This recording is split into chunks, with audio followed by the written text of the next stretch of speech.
Joseph Owolabi. He's the ACCA Global President. So he is currently in Australia, so he will be joining by Zoom link. He's not able to make it down, but he will give us a very short keynote speech. And we've got Sri Krishna Rao, who's director at EY, who will be taking on his AI Coming For You. We've got Emin Kaliskan, who is the CEO of Peak Cyber Institute. He'll be taking on future-proofing our career in the AI age. And we'll wrap it up with a panel session. And on the panel, we'll be sitting Abhishek, who's also from EY. We also have Emin joining, Al also joining, and Paul White, who is the director at Aon, who will be moderating that session. So yeah, I mean, I just thought I should share some few things in terms of the trends in the AI world. By the way, what you are looking at is generated by AI. And AI is poised to unlock new business models, transform industries, reshape people's jobs, and boost economic productivity. Goldman Sachs, estimated that it will contribute add 7% to the global GDP. There are some, regulation coming down the line, like the EU Artificial Intelligence Act. The UK government is also trying to do something about it. They've appointed an AI czar.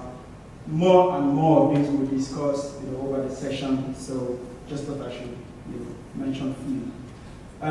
Thank you very much. So at this point, I would like to introduce Joseph Owolabi. Like I said, Joseph is the ACCA Global President.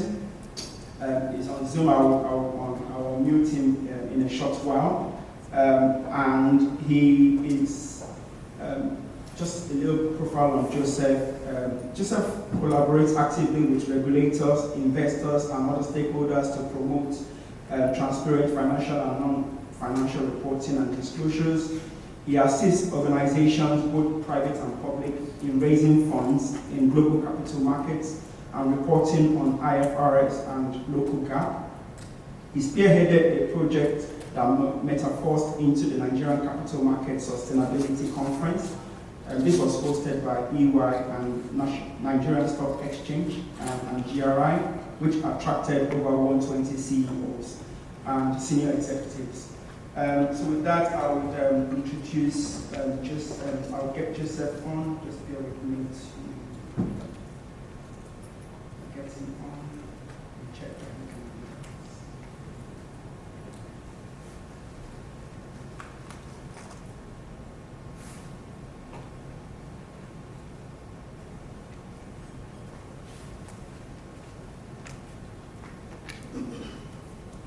Hi, Joseph, can you hear us? You may be on mute. Yes, loud and clear. Excellent.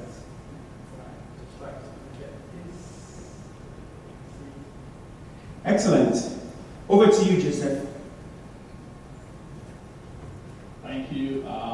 Good morning to everybody in London. Apologies again, I couldn't be there in person. I know actually wanted me to be there, but apologies, I've been traveling. But I send you regards from Melbourne, Australia. It's Saturday evening here in winter, so you should be excited during summer and enjoying, hopefully, good sunshine in London and all the excitement that comes with summer.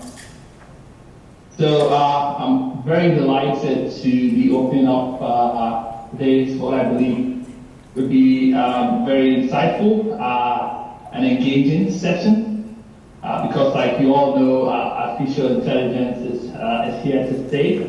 So before we call on our very erudite speakers, I just thought I'd share some thoughts with you to kind of open the conversation and get you prepared as you listen to the speakers. I think a key paper that would interest you was the white paper published by the UK's government's Department of Science, Technology and Innovation. The paper was published in March of 2023 with the title pro-innovation approach to AI regulation. And I thought it was quite interesting because the UK government did call out usefully that they want to avoid unreasonable regulation and regulatory burden with a pre-innovation mindset. So the government, in an attempt to be a global AI innovation hub, right there in the UK, has put forward the strategy they intend to adopt in terms of how they interface with artificial intelligence. The government also called out that international collaboration will be very important. So they've spelled out, obviously, the Organization for Economic Cooperation and Development and other partnerships that will be useful in birthing what will be the future of AI. They also said in that white paper that they want to understand the role of artificial intelligence across all the regions and nations of the United Kingdom. So that's just to whet your appetite. I'm sure you can lay your hands on that white paper if it does interest you. But clearly, what we know today is that artificial intelligence will completely transform a wide range of industries. I had the privilege of having an undergrad in medical sciences, and I can't just imagine what medicine will be in another 30, 40 years. So would it be possible that all of the anti-aging research comes of age, and at some point we not only live beyond 100, but we can potentially choose not to die? What will be the limits of what's going on in that area in agriculture? Like you know already, robotics, drones are already been engaged extensively in agriculture. One of my cousins here who has investments in Nigeria, it's not even in Osun State, but from a remote area here in Australia, he knows everything that's going on his extensive acres in Osun State, thereabout. And you know this. So what would agriculture be like? And you know some of the advances in genetics, in DNA research, in cancer treatment. So there's a lot we can think about, but clearly, as someone put it ahead of policy at ACCA, he says that artificial intelligence will turbocharge the global economy. And so we expect to see that. How far have we come? There are various data sources, but clearly in the last 3 years alone, we've generated more data than we've had in the last 50 or 100 years, and that's significant. So every day across many channels and platforms, Instagram, TikTok, so many you can't even catch up with them, Threads or whatever. Instagram's come up with a complete Twitter, and many other platforms, data has been generated. So if we think about artificial intelligence, the ability to be able to probe all of these data points and create value out of that is going to be extensive in terms of what the benefits would be, and I've spelled out a number of that. But I think for us in the room today, it's not just about the benefits, and you know all of that from your various disciplines, be it information security, project management, to finance, to engineering, business strategy, whatever you're doing, there's obviously a place for artificial intelligence. But when we think about some of the challenges and issues and concerns in that area, there's obviously ethics, which would interest you here. And if regulation, from what we know about regulation usually lags behind innovation. So if you think about the global financial crisis and all of that, it was because the markets got greedy and sophisticated new instruments before regulators could come up to speed. A lot of harm's been done. And if you think about that and you put on the lens of artificial intelligence, if the government, your government, the UK government, is saying that we want to have a pro-innovation stance, we allow this wrong. Yeah, we're going to put some regulatory framework in place, but we want to galvanize, we want to inspire homegrown innovation out of the UK. We want to be a destination for artificial intelligence. That's good. But on the other hand, from what we know, that leaves room for challenges. You never know what. So if you think about things like ethics, and if all of the terrorism that we know of today, all of the child and women trafficking, which is still very big. The number of our banks here in Australia were fined, huge fine, billions of dollars, because they had, control failures around, transfer of funds to people that have been found to be trafficking women and children. And that's Australia. So you can think about, third world countries in Africa and South America where you don't even have all of those regulatory framework.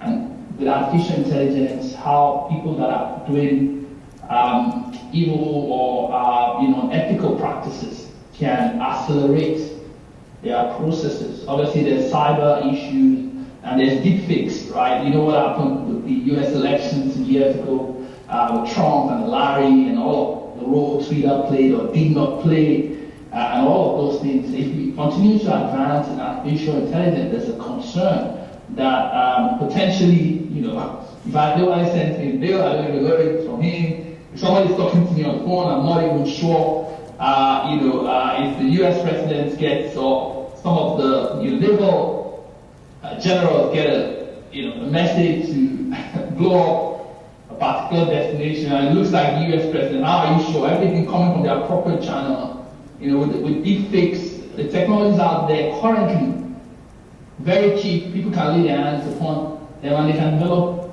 any of these things easily. So imagine another 5-10 years, what risk that would play. And there's so much to that. So when you think about ethical consideration, but I think there are opportunities also within that.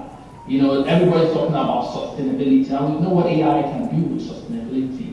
So potentially we can have more social inclusion. Meet people that have been, relegated or outside of the dragnet because of their where they are located, either remote areas of the world. With technology, potentially we can reach them and we can have that inclusion. Even with the net zero future that everybody is talking about, I know the UN has come out to say it's no longer global warming. They've coined it something. They said it's not the Earth is not whatever eating up. It's probably now that they come up with a report yesterday or so, just to sensitize all the world that it's getting bad. So with the net zero future, with artificial intelligence, potentially we can reverse some of the accelerated fossil fuel impact of greenhouse gases and all of that. But I think what I want to leave you with as I bring my speech to a close is that we need to think about the risks and controls. I think there are opportunities within that. So of course there are benefits and there's more as we go into the future, but we need to look at these benefits in line with the risk. When we talk about risk, it's not that we shouldn't pursue the opportunities, but it helps us do that business case. It helps us understand what the challenges could be and what the potential downfall or the potential risk or exposures would be.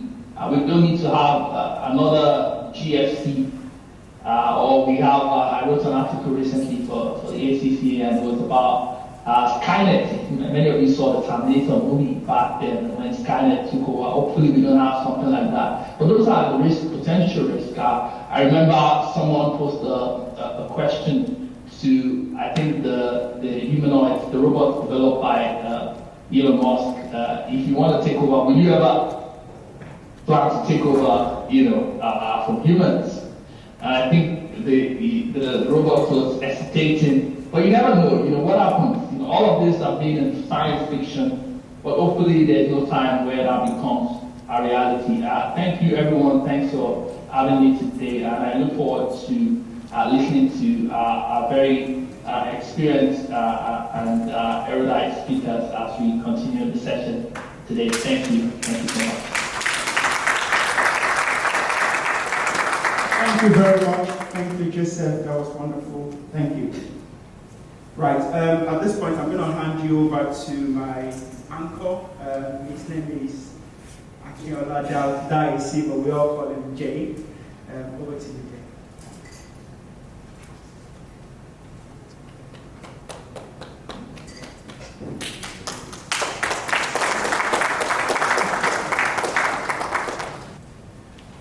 Good morning, everyone. Welcome to today's session. Jay Daisy. And my Nigerian people call me Akinoma, but most other people call me Jay. So for the purposes of this conference, my name is Jay.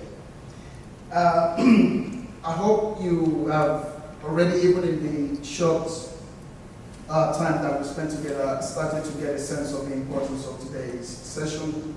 And my encouragement to you is to have a very open mind, think what are the opportunities as well as what are the concerns that you need to be aware of, and see how this can help you going forward. But more than anything, this is a networking event, so don't just sit by yourself and leave without having spoken to someone that you didn't know before. Have a chat, find out about different perspectives, and that will enrich your experience. One more thing, if you need to join the internet, on your tables there is a card which has the Wi-Fi password and the network address, so if you need to log into the internet or anything, please take advantage of that. Right, so that being said, I'm now going to introduce the second speaker, an audit professional with over 25 years of experience, spanning the financial world, as well as operational information systems, cloud, privacy, and forensic reviews. When he's not busy with work, his passion is enabling social change through empowerment. That passion is part of why he's here today. So let's give a very warm welcome to Sri Krishna Rao, who is also the director at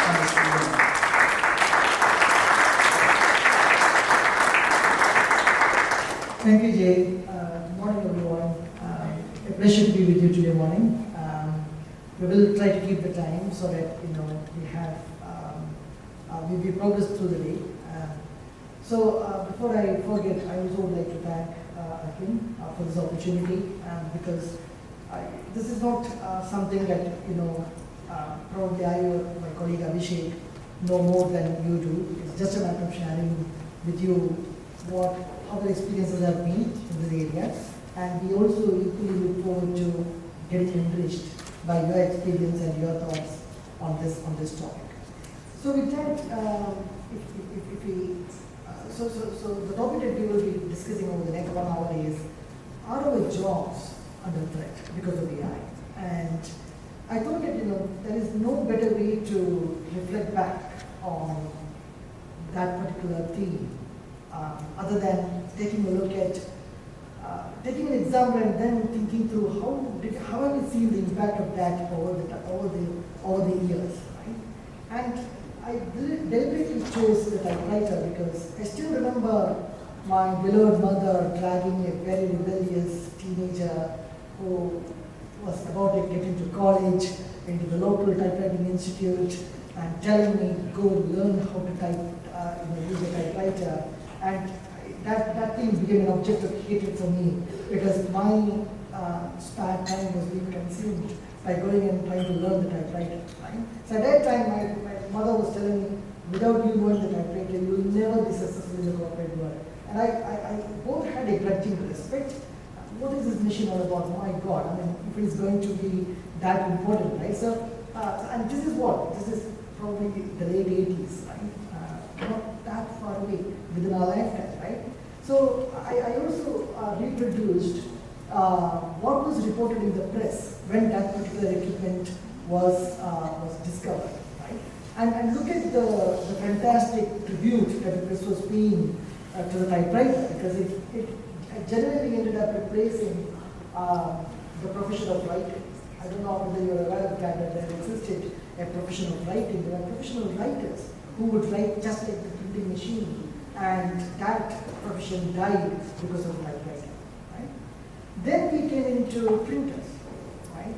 And when the printers came, that announced the demise of the typewriter, right? And again, that is a clipping from the press on what is so great about the printers that got invented. And you can see the timeline. It's not that far away, 1904 down to 1999. And when I got into the corporate world also, when I saw those fancy printers changing from the old dot matrix to inkjet to laserjet. You thought that we have now reached the pinnacle of what could be scientific advancement, right? And then came this one particular thing, which completely even negated the need to use a printer, right? Now, even today, when I try to print something, whether we go to India just as a fallback, we still belong to the old school. As a fallback, when I print my tickets, my daughters, they just have a go at me, lecture me on, you are not walking the talk and being environmentally responsible. When you have all these apps on your phone, why on earth do you want to print on the paper, right? And same thing happens when I try to print my plane tickets every day, sheepishly standing before the ticketing machine. So, and this is the writer that came up, which virtually announced the demise of the printer. So, the reason why I thought that this would be a good sequel to start the discussion is, if we were to have thought that, oh my goodness, we are now destroying a generation of writers, so therefore we should not be advancing further, then where would we have been, right? So all that I'm saying is, there will always be light at the end of the tunnel. If it is not the typewriter, there will be the printer. There is no printer, there will be the app. And one thing leads to the other, and human beings will always reinvent, reskill themselves to stay relevant. So with that, hopefully I'm able to make you feel a bit better with regard to that better AI. But now let's look into what is it that we know about AI today. And again, I will keep stressing on this point that what we are discussing is as of today. And we don't know, what is going to come after AI. Sorry? Just to repeat the point.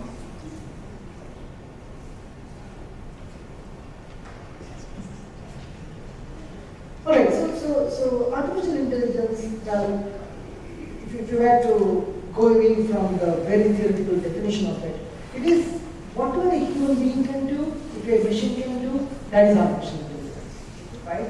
Because that's where the gap between a machine and a human being like you and me slowly comes down. So that's what artificial intelligence is all about. Machine learning, you go away from the concept and the theory of it to something that is more tangible.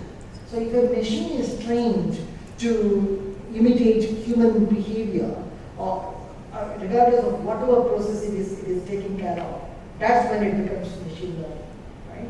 Then you get into deep learning, a little bit more intelligent. Remember, when we discuss all these flavors, we still are talking about data which has been obtained, stored, processed, and then that's being used to either speed up some processing or get better results out of it, right? Used as self-awareness, I would say, because I think it's the first step to, surviving a threat, if you can put it that way. So you're absolutely right. Each one of our jobs will definitely get affected by AI, and let's see how we can. I mean, humankind has always got the better of adversity, at least until now, which is why we are here in this world. So we'll see how that pans out, right? Now, what I've now done, so across the next few slides, I've taken finance as an example, right? Because I basically started off as an accountant, so therefore I have a bias towards finance, and I believe that you guys have definitely some business understanding of finance, at least from a home perspective, because we need to manage our finance. So therefore I took that as a safe bet. And let us take a look at how AI has started impacting finance, because this is real stuff that is happening out in organizations, right? Now, I have heavily leveraged a study that came from the Singapore Management University, which came out in May. So that link, it's a free material that can be downloaded. It's a very enriching material, and in that material you will see inputs from Accenture, from EY, from PwC, from Deloitte, and from KPMG. And it's a wonderful summary of what is the impact of AI using the finance use case. So which is what we'll go through today. So if you see the machine learning aspect, so where you train a machine on how to do what we call as mundane tasks, no disrespect meant to finance professionals here, but what has been the impact of machine learning on that? So when it comes to cash reconciliation, I can't help going back to my early days of being an accountant, where I have seen pretty serious looking accountants doing reconciliation as if it is the end of the world, right? I was like, I recall one of my uncles who was again in the finance accountant trade, who would say, oh my goodness, I have not been able to sleep over the weekend because I just can't get to reconcile my item. Which can go and result in the loss of your job, because there is a little bit of integrity involved there as well. So therefore, what I'm trying to say is, now we are talking about doing such serious stuff by something of a board, right? And that's what we call it cash reconciliation. Intercompany reconciliation, probably not very risky, but important as a company, as a company tries to make sense of which group entity, within the entities of the group, which entity is owing money to which entity. So it's important, and it can be a fertile area for fraud by senior management, so therefore it's important. Even that is now, machine learning knows which aspect to look into to get to the truth of the matter. Performance forecasting is again looking ahead, how do you use that for planning. Judgment-based journal entry validation, spend optimization, all those things are now getting affected by machine learning. Robotic process, without robotic process automation, so you have the blue prisms of the world, the automation anywhere of the world, where you can get, repetitive processing taken care of by bots. That's what robotic process automation is all about. So literally you can train a particular piece of software to log into a system, go to a particular browser, fetch data from that system, put it onto the browser, do the analysis, cut a report, send it back to the people. So what I'm trying to say is you can literally replace a headcount, whatever the headcount is doing, by a bot. Once you ensure that you train it properly. That's the impact that boards are having. So anything that is routine transaction processing, which doesn't require application of judgment, you can go in for robotic process. Virtual agents. Well, I'm sure that anyone who has called a bank would have been at the receiving end of all these virtual agents, right? You try to call a bank, you try to call an insurance company, and you have a he voice or a she voice. They have even gone to the extent of giving a fancy female name if they sense that it is a male who is trying to engage in a conversation. All those little tricks, right? But the virtual agents are literally taking care of the frontline questions, and if it becomes complicated, it then gets handed over to a physical person for further processing. Computer vision and speech and text are lesser use cases of artificial intelligence in the finance function, but slowly getting there. But I just thought, then that particular study also has evaluated data to come up with the data points that when it comes to basic automation, so basic automation has resulted in a 35% reduction in finance jobs.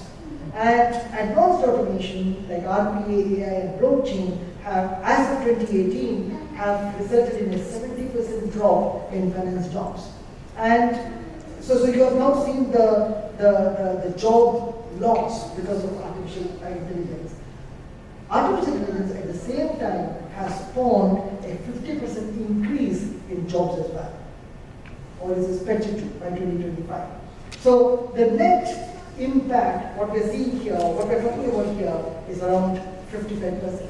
55% job losses across the finance function. That's what the study says. Yeah, this is just a data point that you may consider and ponder over, but it is still a data point that can help you in having a think about, my goodness, should I be putting off my upgrade, or should I really now start getting upgraded, right? So with that, this is another nice snapshot of the different types of AI and its impact on the different sub-processes within the finance function, right? So for those of you, if we can quickly do a show of hands, you definitely get this order to cash, bucket, pay, record, report. Do you get it, or I can quickly give you an overview in 1 minute? Is it okay? Do you guys know what happens with those sub-processes? Shall I take it that way, right? Yeah, so order to cash is just about, getting your customer orders until you realize the cash for it. Procure to pay is your procurement processes. Record to report is once you've done this income generation and the spend part, how do you record in your books and accounts? And financial planning and analysis is the number crunching to get to income and all that stuff. And what you see there is RPA has had a major impact on managing customer master data, cash application, AR reconciliation. Because as you can see, the very nature of this is repetitive. That's why RPA is prominent in those areas. Cognitive automation is definitely relevant. It's noise processing because you need to recognize the documents that come from different entities and then accordingly process it. And artificial intelligence, as you can see, everything that involves analysis, you will see artificial intelligence playing a major role. But just a snapshot to bring it to life on what is the impact of artificial intelligence on the finance functions, right? Now with that, how would the new workforce look? So let us take a look at certain job roles which will go out of fashion or which will disappear, right? That's what this study is coming on with. Accounts payable clerk, it's on the way down. So it is likely to get completely replaced by artificial intelligence. Finance controller, that was a surprise to me, honestly. I thought a finance controller involved a lot of judgment-related activities, but then even that is supposed to be going down. Financial planning and analysis, that's very important because once you deploy AI, the power of the AI is joined up analysis and output. And that's why the financial planning and analysis part is on the way up, is trending upwards, right? Now, data scientists and scenario planners, big uptake of artificial intelligence. So that's what you should be angling for if you have to stay relevant in the AI world. Try to determine, to become a data scientist, what is it that I need to do? How do I evaluate data from different systems? How do I get on top of understanding them? That's what we should be looking for. And again, market makers. So this is more for people on the sales side. How do you make markets by looking at the trends within the data, customer behavior, and then trying to focus the activities, the marketing activities of the company to those areas. So you can make the market. You are a mover and a shaker when it comes to market conquest. Social behavioral scientists, very important because that gives you great insights into what should be the shape and nature of your future products, right? So you need to be able to mine insights from the data that you have to convert that into intelligence, research intelligence for your companies. So that's why the social behavioral scientists and the market makers are on their way up. Now, what are the drivers for AI, right? So this particular page captures that, insight. It gives you data insight. So this goes back to the example that I provided earlier, where three individuals having access to the same research paper might have their own individual brilliant ideas at an individual level. But then imagine the power of combination that insight is to be held by one single entity, which is AI. That is where the differentiation comes to. Consistency, no emotion there, right? Because a machine cannot have an emotion. And we'll discuss more about it later on as to what I genuinely believe is the difference between AI and human intelligence, right? Accuracy, it will never make a careless mistake. We humans are prone to that, right? Knowledge retention, it can hang on to data for going back to many eons or many years back in time. Reliability, you can trust AI to do its job when required with absolutely no sick days, no vacation, nothing. So that's what reliability is all about. Speed, computers themselves are of great speed. Well, artificial intelligence powered with quantum computing, the other curveball is around the corner, it will be unimaginable. Audit trail. You can enable audit trails for whatever the AI does, so that AI would never lie. I mean, like humans can lie, but AI would never lie. Confidentiality. No coffee table conversations. No water point conversations. No gossips. No insider trading. Nothing when it comes to AI, right? Because you can trust it to follow rules in terms of confidentiality. Cost, right now is very high, but as with anything, it moves slow, as you know, it will keep coming down as we progress on time. Flexibility, you can turn it on and turn it off whenever you want. So those are the drivers for, and these drivers can be seen through 3 lenses: efficiency benefits, control benefits, and decision-making benefits. It's a brilliant paper. Do take a look at it. Generally available. Now, what is the impact of finance today, and how is finance going to get transformed tomorrow? That's what this page talks about. So as you can see, transaction processing, which is 60% today, which shrink to 10% because of AI. And so therefore, if you are in a transaction processing finance job, it's time to move on, genuinely, right? Because it is going to get replaced for sure. Reporting, there is a leg up on reporting because investors or human beings basically, right? We can never be satisfied with insights or with reports or whatever. We always have an insatiable appetite to want to learn more or to look into greater insights. So artificial intelligence will whet that appetite, will keep on whetting that appetite. So therefore reporting will go up. Controls, I'm not very against being a control professional, that the 20% will come down to 10%. I would rather say that controls have to go up. But I think where this is coming from is a lot of the transaction level controls might be automated. So therefore those control professionals will go out. But in the artificial intelligence risk and control space, if you take any document that talks about risk and controls of artificial intelligence, there is a human overriding element. And that is where I think, controls will still retain human agency for running AI, right? Because you need to ensure that AI is used properly, right? And the decision support, of course, that is going to really go through the roof, through the data scientists, because when you have data for analysis, it will definitely go on, right?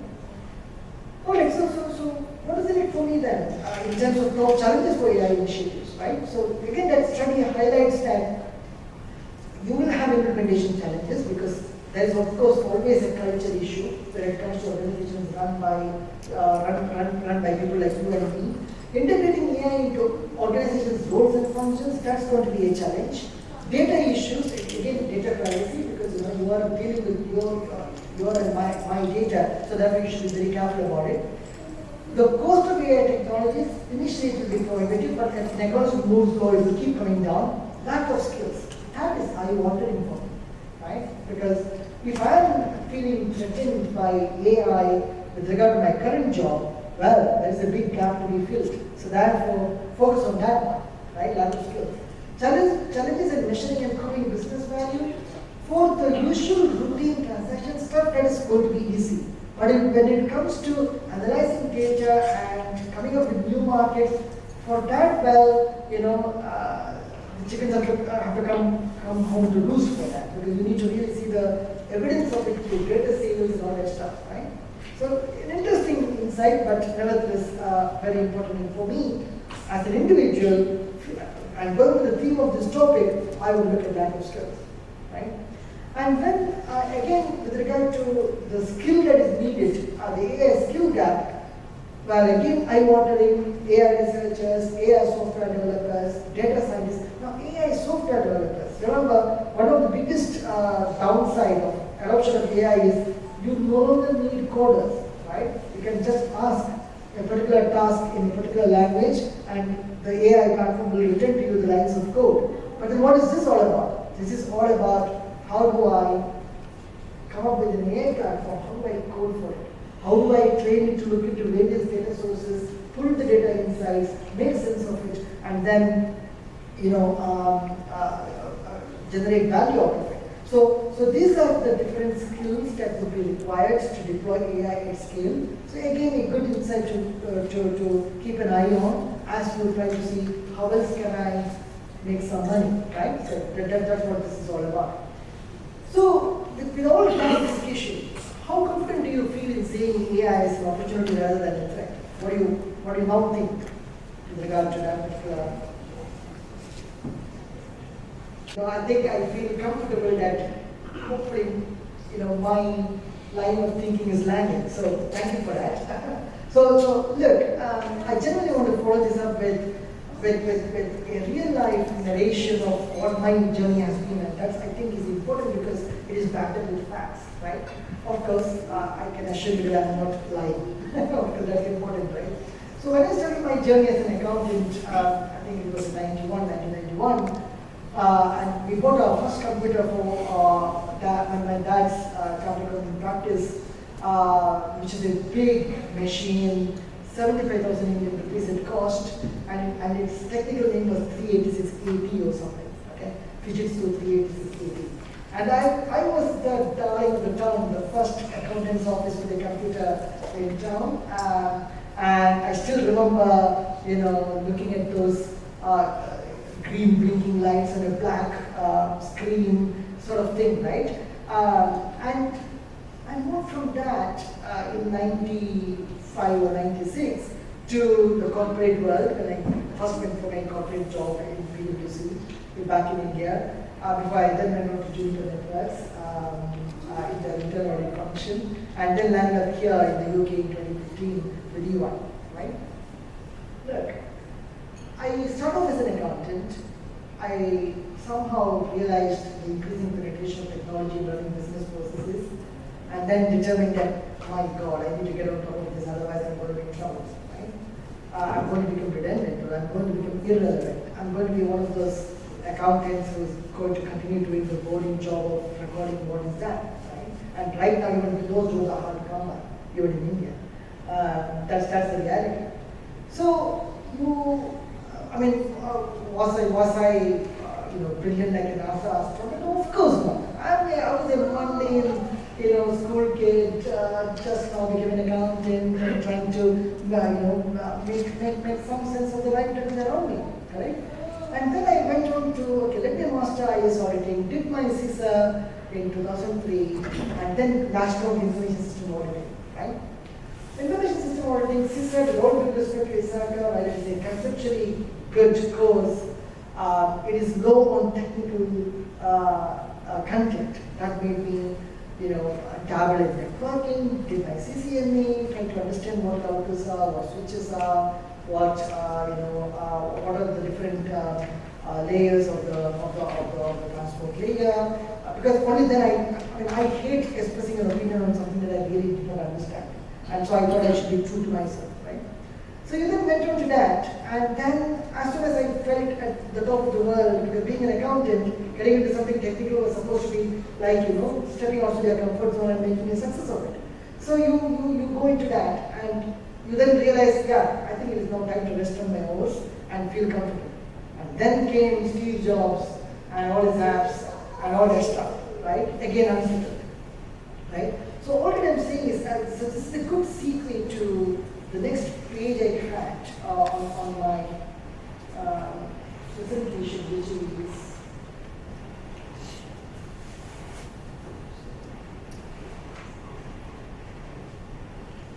which is this, right? This statement by Charles Darwin is timeless. It's timeless. You need not be the most intelligent person. You need not be the most strongest person. So long as you're agile enough to adapt to a changing environment, you're good. I don't know, I read somewhere that cockroach is supposed to be one of the oldest species that has traveled Earth for the longest period of time. A humble little cockroach, right? It is not strong. It's truly not intelligent. It eats all sorts of boring stuff. But when it comes to survival, it's right up there, right? So for me, that is.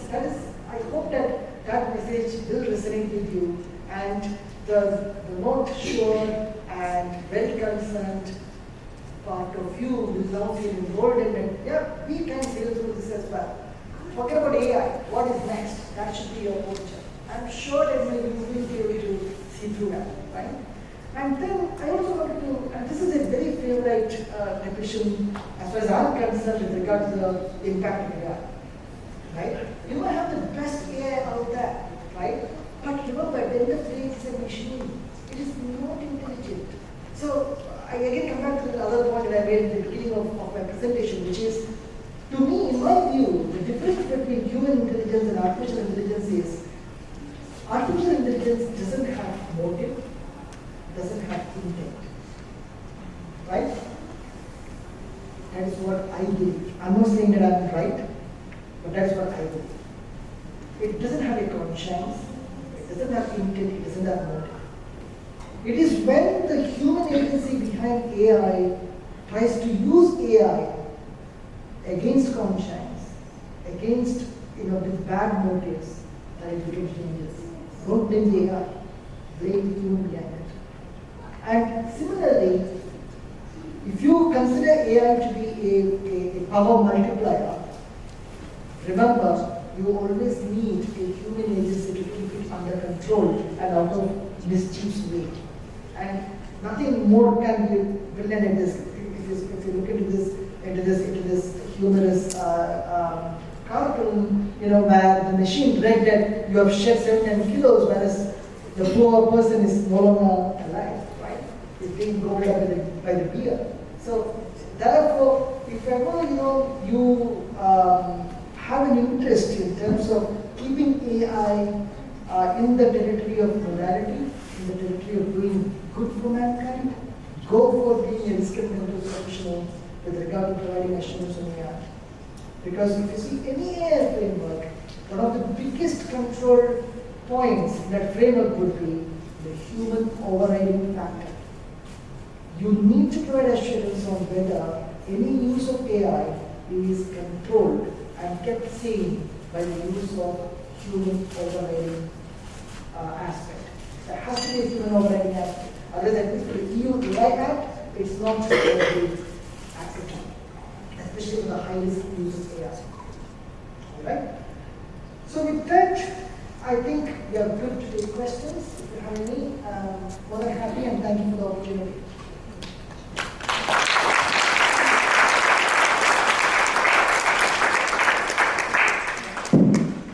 Thanks very much, Sri. I hope you. Oh, sorry. Let me get back to you. Thank you. I really enjoyed your presentation. I've got some observations and then 2 questions for Karen. I really enjoyed the way you presented that in terms of the opportunities. My first question is around, or thought around, and I've worked on your thoughts on this, is around accountability. So with AI, if they're doing tasks, set the accounts together maybe at some point in the future, and those accounts aren't correct, and the auditors come in and say these accounts are all wrong. Where does that accountability rest? Because obviously, if FD did that task, they might potentially be fired. If you don't fire AI, you might reprogram it. So just that accountability question. And then secondly, from an information security point of view, at the moment, we all know about that type of threat. And as we're using technology and AI more around information security, if someone was to hack into your business systems and then also control your AI as well as your data, then that increases that threat and almost your thoughts around protecting AI from that type of threat. Anything you do over and above what we're already doing now in terms of information security? Yeah. So, at least in EY, I can definitely talk to the EY world. So in EY, we have now published the EY AI assurance framework. And one of the key elements of the assurance framework is governance, right? Now, if I'm honest with you, when I started my journey in the controls world, which was around 1995, I generally thought this governance business is all over. Honestly, I thought that, it's all high-sounding words, really not much of importance, probably more for the boardroom sort of stuff. But I should tell you that, every step in the advancement of technology, as things became more and more abstract and more intangible, my respect for governance and its importance has really gone up. And one of the critical aspects highlighted in the AI framework of EY is that you have to ensure that accountability is acknowledged and owned within the organization for use case of AI. And that also straddles the data protection world, because if the use case of AI starts looking into and evaluating personal data of individuals to drive business, to ostensibly drive business value, through higher sales. So you take Facebook, for example, right? The biggest allegation against Meta is that you are using algorithms to feed, to send feeds the way of users, which further aggravates their current position. So for example, if I have a particular prejudice that a particular race is very bad, right?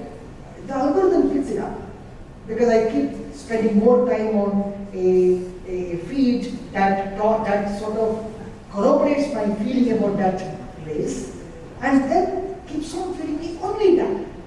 It doesn't feed me the balancing argument that actually this thought process is demonic. You should not be thinking that way because there are wonderful people from that race who have made such a big benefit, contributed such a big benefit to mankind. So this is exactly what Meta is struggling with this slew of regulators across the world. Because they, I don't know, please go online and see the way Mark Zuckerberg was annihilated by the US Congress. I shouldn't get into political things, but regardless, probably I don't have much respect to certain political institutions in the US, but you should see this particular topic.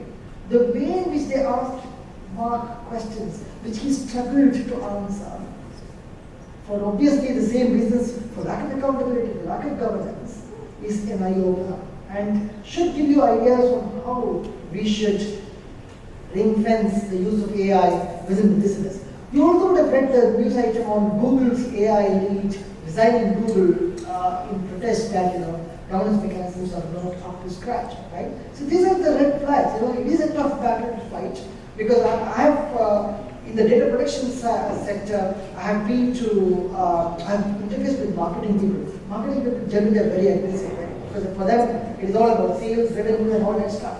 But when you try to bring in the argument for customer trust, for playing it right, well, it is a battle, and it's a good battle to fight. And I'm glad I'm on that side of the battle, rather than on the side where you just wink your way in. No, I would never do that. That defines individuals, right? Your second question on information security, absolutely important. So which is why one of the aspects of the framework also is secure storage of algorithms and management of algorithms, proper change management, ensuring that proper data protection impact assessments are carried out, information security risk assessments are carried out, and ensuring that the access to these crown jewels or crown jewels as of today, because the crown jewels of today become normal jewelry later on. But at least until the awareness levels go up and people are safe up to a particular point, information security is very important when it comes to storing these algorithms. Thank you. Any more questions for Sri? Yep. Thank you, sir. My name is Payami. My background is technology assurance, just to give you where I'm coming from. So I just have two concerns. Maybe the second one is a follow-up question to the earlier one. Now, concerning the generative AI, you said it's capable of generating new content from whatever the knowledge is. So within an enterprise, how would that happen? Let's use your organization as an example. EY, you have your knowledge base or your data that have been populated into that machine and it's capable of generating new content outside that. Maybe you can shed more light to that because, again, like I said, based on my background, I'll be concerned about that. So that's the first one. The second one is one of the drivers for AI, you said accuracy. Now, I still want to go back to the inputs. Okay? Of course, we try to explain what you guys are doing to ensure accountability, have a framework, to ensure the data is correct, it's accurate, you didn't sanitize before we started using that. But if, based on my background again, so this is how I want to understand AI, to see how I leverage on that in my career, my profession, and add value to my organization. That accuracy is questionable for me if I cannot trust the source of the input, the data input. Can you shed more light on that? Thank you. I don't know whether you have access to ChatGPT. If you don't have, please try to get access to ChatGPT. and you should try to get ChatGPT to write a poem out for you, say on computers, if it was written by William Shakespeare or by Wordsworth, or if you have a great poet who you are familiar with, and you know the style of that poet, the sympathies of that poet, the philosophy of that poet, you just give this task to ChatGPT. You can easily, I'm sure you will smile. Why I say you will smile is, you and I know that William Shakespeare or William Wordsworth or whoever it is would not even have a basic idea of computers, right? When they do, obviously not. But it will then, put a mix of daffodils into it, a mix of, Othello into it, or whatever, and then come up with a poem. That is the creative part of it. Now, this is all, fireside chats type of examples, right? Now, if you come into the real life example of creativity, right? Now, why do you think that the Hollywood actors and actresses are on strike? Why do you think? Because it is now theoretically possible to use their what should I say, image, their voice, their mannerisms, to come up with completely new films. I can just give a plot and say that character A should be, name your actor, say Sylvester Stallone, character B should be, somebody else. I'm not a big fan of Hollywood, that's why I'm not giving the names. What I'm trying to say is, give those plots and you come up with a movie. So now the actors are saying, I want sovereign right over my image, over my voice. If you are going to use it in this use case, you're going to pay a royalty to me, and those sort of things, right? So that is the creative bit of it, right? Now, to the second example about, you asked me about, can you get this imagine what this is? Sorry. Accuracy input, yeah, absolutely, yeah, definitely. And that is again part of the AI assurance framework that an organization should have, where they validate it. And I should also add, so let me share with you a few things. So I don't know how many of you are aware that IBM Watson is now on the cloud, and you can get a free subscription to IBM Watson. I mean, just like AWS or GCP or Azure, there is a free tier that you can use on IBM Watson. There is another AI engine called DeepMind.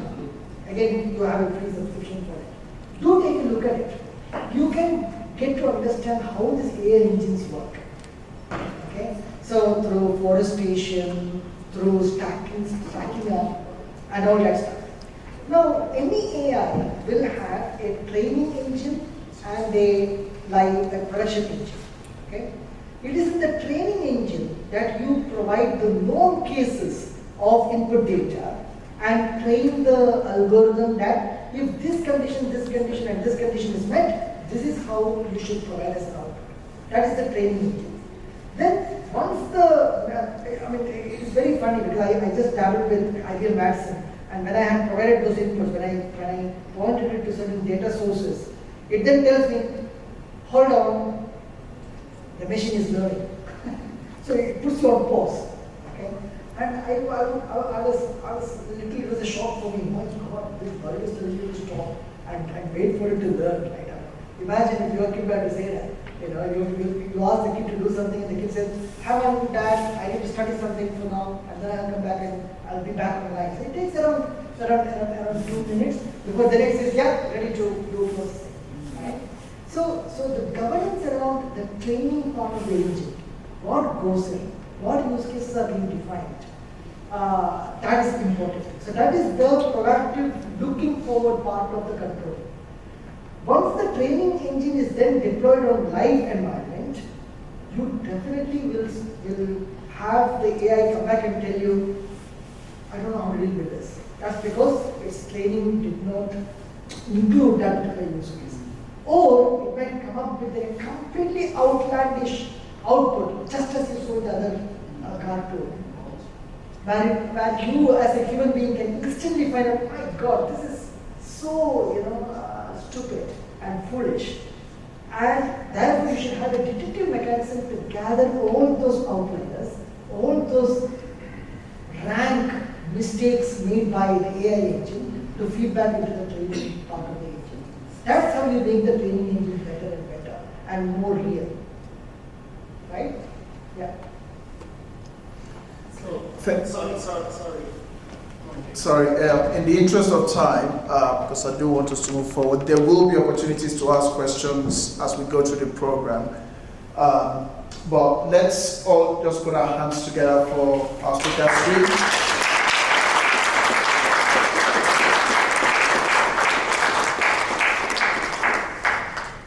Okay, just a reminder for those of you that came in during the first session, if you need to use the internet, there's a card on your tables with the Wi-Fi password, so you can take advantage of that. Okay, so our next speaker is the CEO of Peak Cyber Institute. He helps professionals land jobs in cybersecurity, very high-paying jobs in the UK and in the US.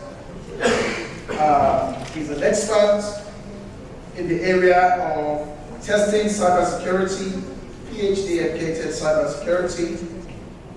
He's also a developer with 15 plus years experience and highly recognized industry certifications. Father of a princess, and he lives as an expert mainly in the UK and the US. So we are very pleased to have him, and he's got some real valuable stuff to share with us. So let's put our hands together for Emin Kaliskan.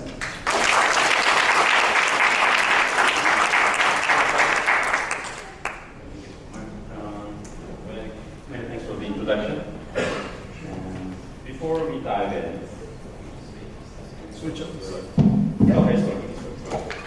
Before I dive into the presentation, and I promised there were lots of practical experiences and examples that I'd like to provide, I want to start with a story of what's happened to me literally 2 weeks back about the impacts of AI, and even more so, how can we start leveraging, how can we start using the capabilities of AI. There was a marketing campaign we needed to launch in our organization, and we were going through different things like what do we need to do, what's the next step, like creating all those materials, emails and text, etc. And then I noticed we don't have that kind of specific skill to use that specific campaign. Obviously, when you don't know something, you Google it, you try to find the right answer, you search for it, and I thought maybe there's a faster way to do this. Instead of me learning the entire content, what if I find the best content available out there? How to create, let's just say, a marketing email to reach out to the right individuals to help them, to support them. I thought, okay, where can I find it? And I found a specific training, which was like 2 hours, 3 hours long, lots of content in it. And then, okay, I don't have to go through the entire content. Plus, I don't have time to apply it to what we do and then reach out to our clients, our customers. And I thought, okay, maybe I can use this to train an AI system, an agent, one of the tools out there. And then instead of me learning the entire thing, maybe I can train the engine so that that specific tool can create that, whatever that is, like marketing campaign or email instead of us. And we did some search, and I will kind of show that tool as well. Firefly is one of the AI-enabled tools. And that tool listened 2-3 hours long of training content and created the headlines, created the summary, action items, etc. And I have the text as well, like the summary text. Okay, now that I have the text, what if I use it directly create that kind of structure, and also describing what we do. So for example, helping professionals get better jobs that they love.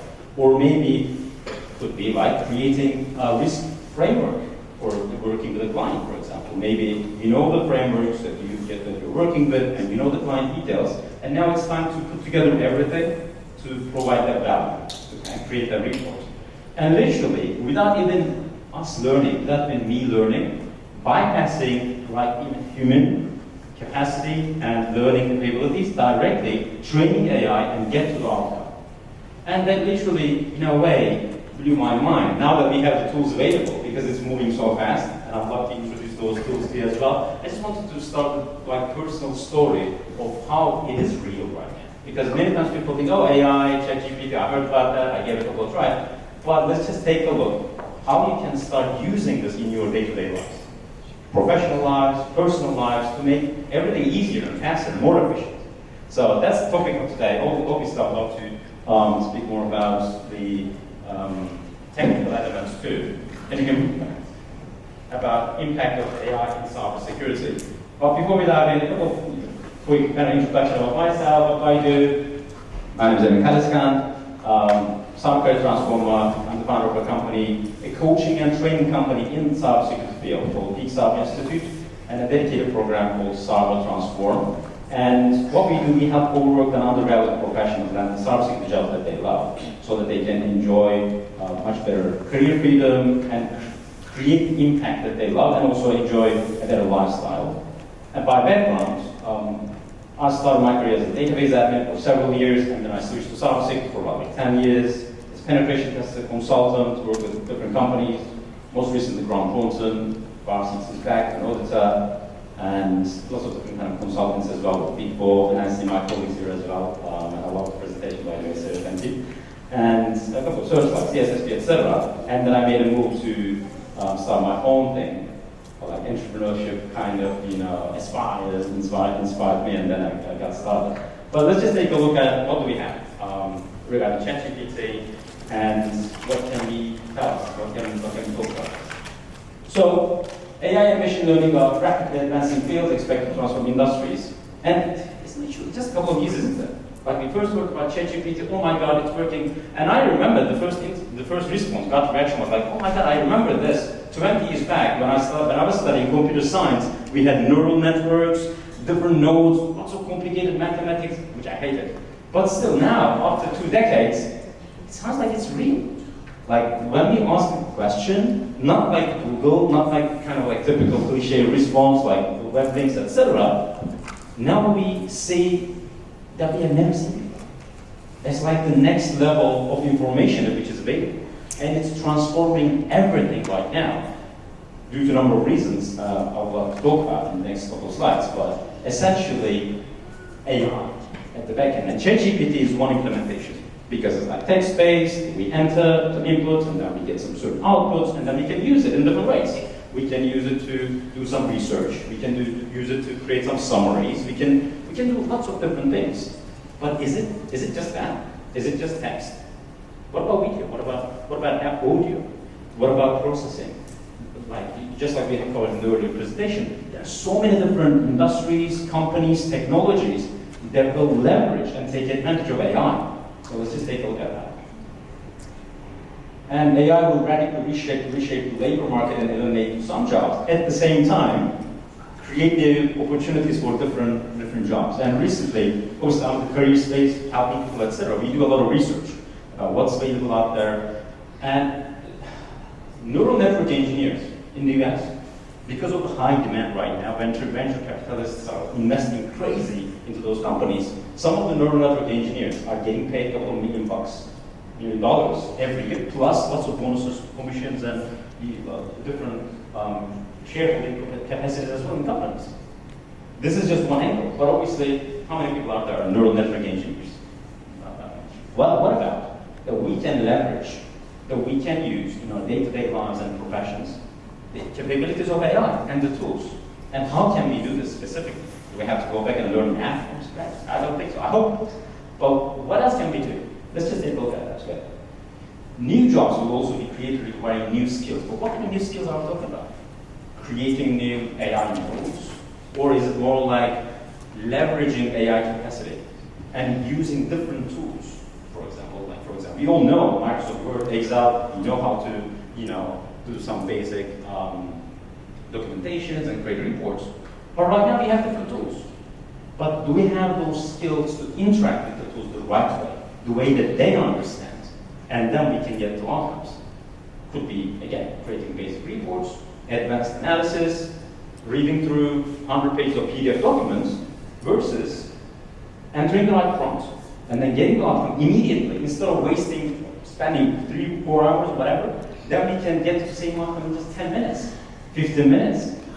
Let's just take a look at what are some of those tools that you can use and the skills that you can focus, especially in your professional life. Obviously, this is a game-changing technology for the InfoSec world as well. A little bit kind of talk about cybersecurity, InfoSec, auditing angle as well. It enhanced threat detection because of the capacity. Instead of humans or different tools process it, now we can start using AI engine. And this is one of the most significant ways transforming the entire IT and cybersecurity industry, my friends. Why? Because with this capability right now, companies can start detecting those incidents or even different threats even before they're happening with the new capacity. And also, intelligent automation. And this automation thing is not just IT, it's not just in cyber, but it's affecting everything. Because one of the, I think, most impactful results of this new AI world is that we can start automating a lot more stuff in a much easier way. And we have this ability. And enhance behavioral analytics.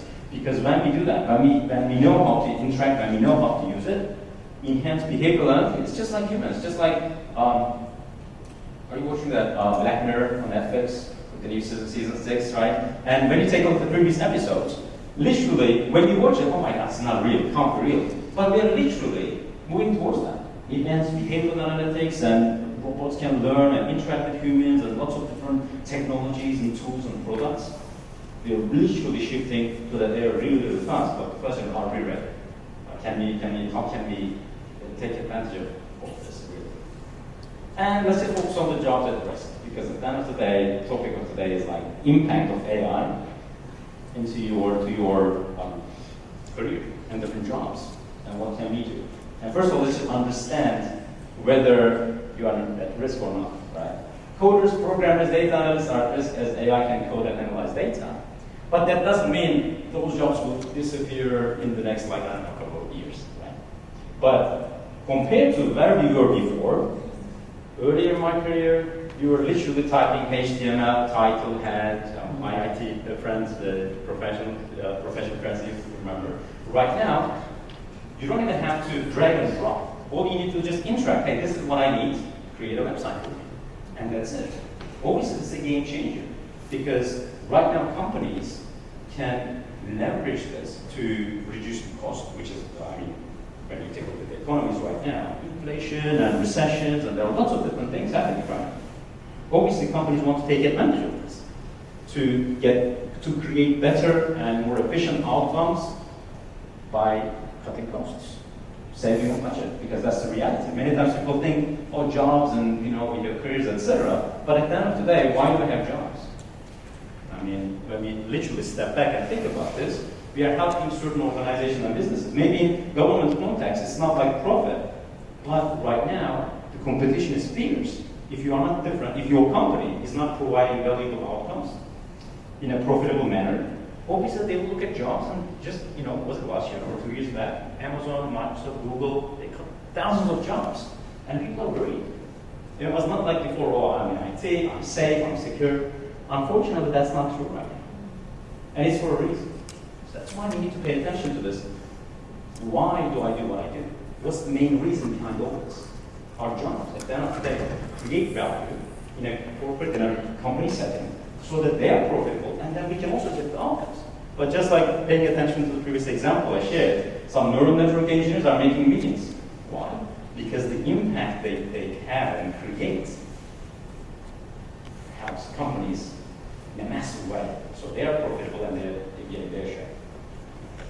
Because of that, let's just take a look at things that you can do, start focusing on, so that you can also be a lot more valuable within the organizations. Maybe start looking at career options as well. But at the end of the day, creating those values, my friends, is the most essentially important thing in our discussion. AI can automate routine tasks like log analysis, and this brings a new mindset. Many times, especially if you have done something for like a good couple of years, maybe 5 years, 10 years, You might think this is the only way to do those tasks, because I've been doing this the same way for God knows how many years, right? But right now, that new mindset is so crucial, because maybe there is a better way to do this. Maybe I can save some time over here. Maybe I don't have to even learn, just like in my example. Maybe I don't even have to learn this thing myself. I can try and train an AI engine to learn instead of me, so that I can maybe pick up the phone and call another client to get more business. Step out of my comfort zone. These are the really kind of mindset questions we need to start asking for ourselves. And AI ethics need to ensure the responsible use of AI. We'll have conversations with the panel as well, the ethical angle and the regulations. So I'll skip this part for now. And which brings us to the next and maybe even more important topic: adapting to AI. Let's just take on that. Focus on creative skills AI cannot easily replicate, right?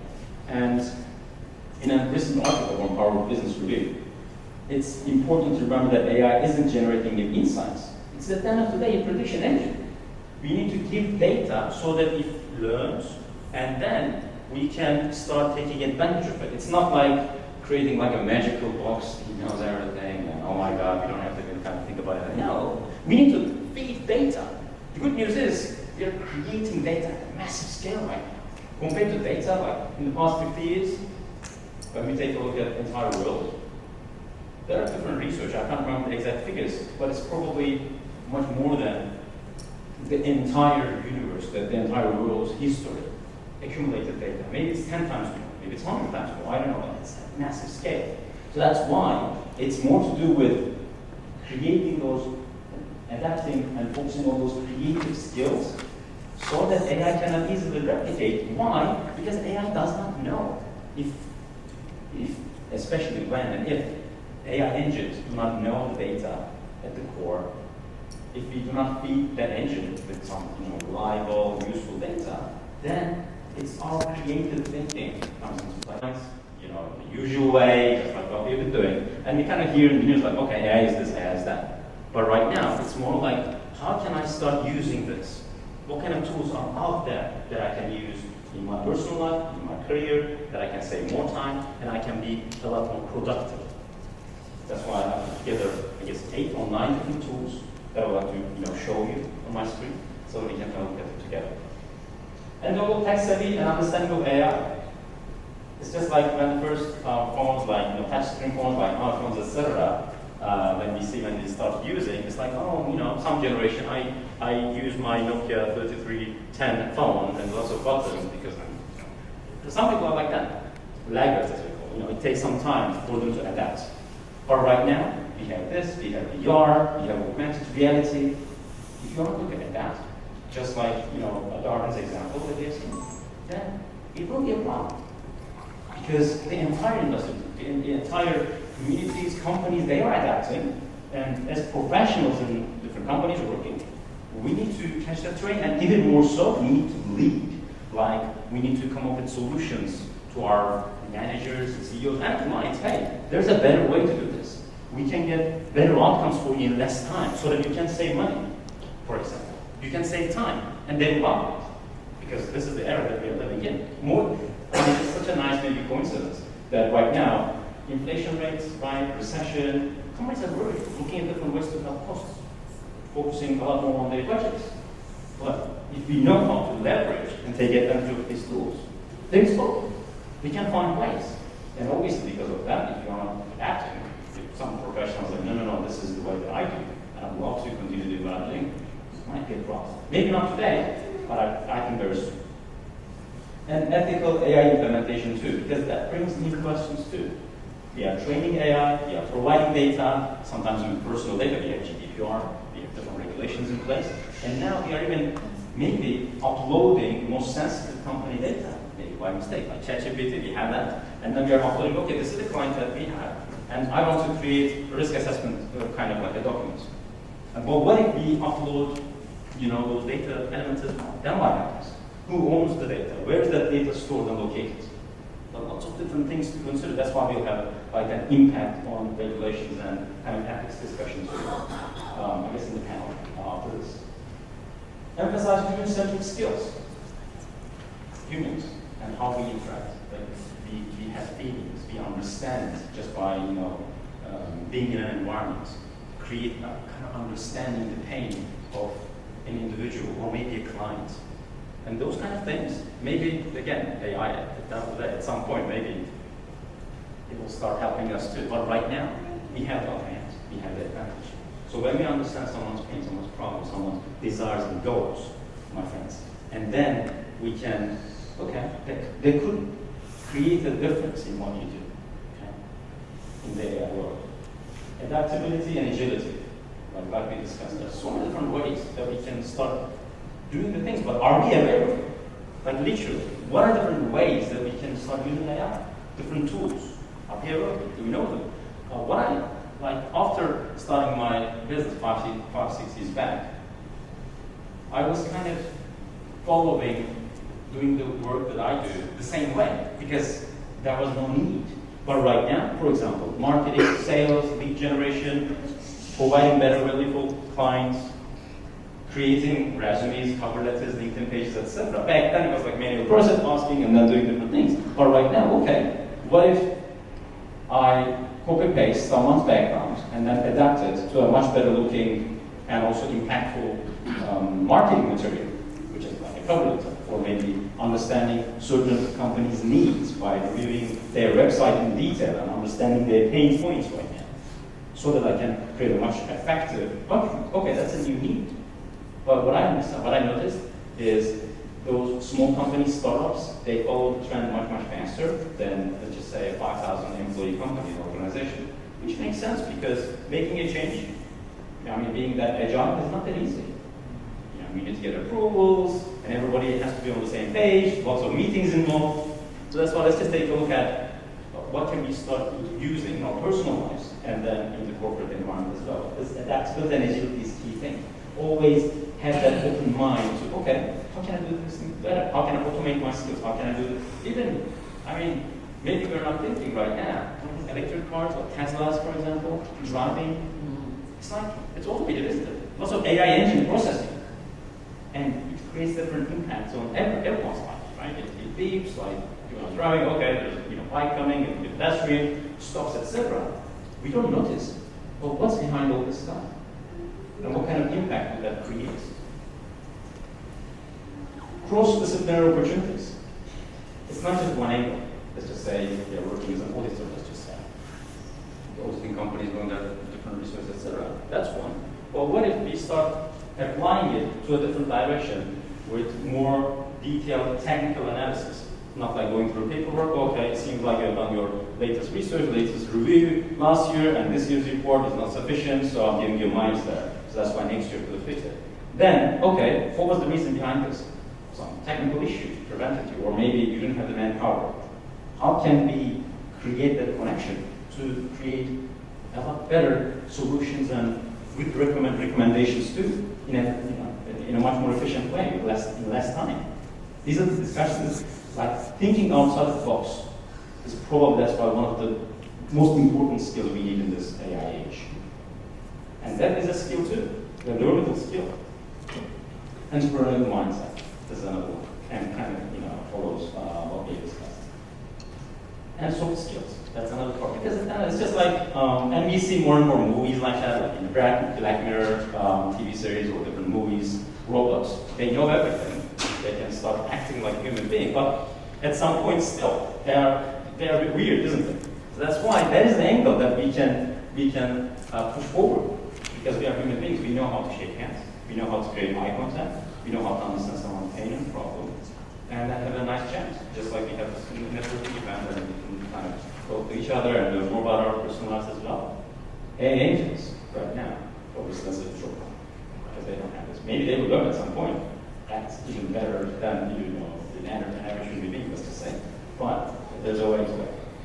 Network and build relationships.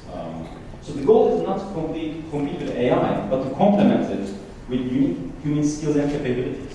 I think that's the most important thing. Because when we know the things that we can do, let's just say there's a meeting. We go there, we understand the pain, we understand the priorities. Sometimes maybe on paper, company has different priorities. But when we step into that meeting room, we understand, let's just say there's a merger acquisition coming up. and they have different pressing requirements. They need to let go maybe a certain amount of employees, like 5%, 10%. And the moment that we understand, we can start shaping things around. We can understand, okay, this is your priority. Budget allocation. How can we do it better? And then when we train the data, when we use AI, then we can do it in a much more efficient way. In a way that they do like, and they can use as well. So a couple of key takeaways, and then I will start my kind of hands-on practical presentation, and then I will get your questions too. AI will disrupt many existing jobs and tasks. And well, when we take a look at that, even Henry Ford, for example, when he came up with the idea, okay, I'll have motor cars, so you don't have to have like horse carriages anymore. And then people obviously rejected it, and they didn't like the idea. Okay, what? This is insane, and people want faster horses, not different kind of machines like this. There was always objections, always. And it's not something, yes, this is like, when we take a look at the scale, massive impact that we have never seen before. Yes, but we have seen so many examples in the past. Whenever that we have like a new kind of advancement, maybe improvement, like technology or humankind, we always learn and adapt. And this is the next step. That's why we just need to continue that. New skills needed to complement AI capabilities. What kind of skills? Thinking outside the box, learning new technical skills to learn how to use those tools, and knowing what's available. Because if you don't know what's available for you, how can you use it? If you don't know where we are right now with AI, how can you use it? Because you don't know. That's why doing constant research about finding different ways and thinking outside the box, that's key.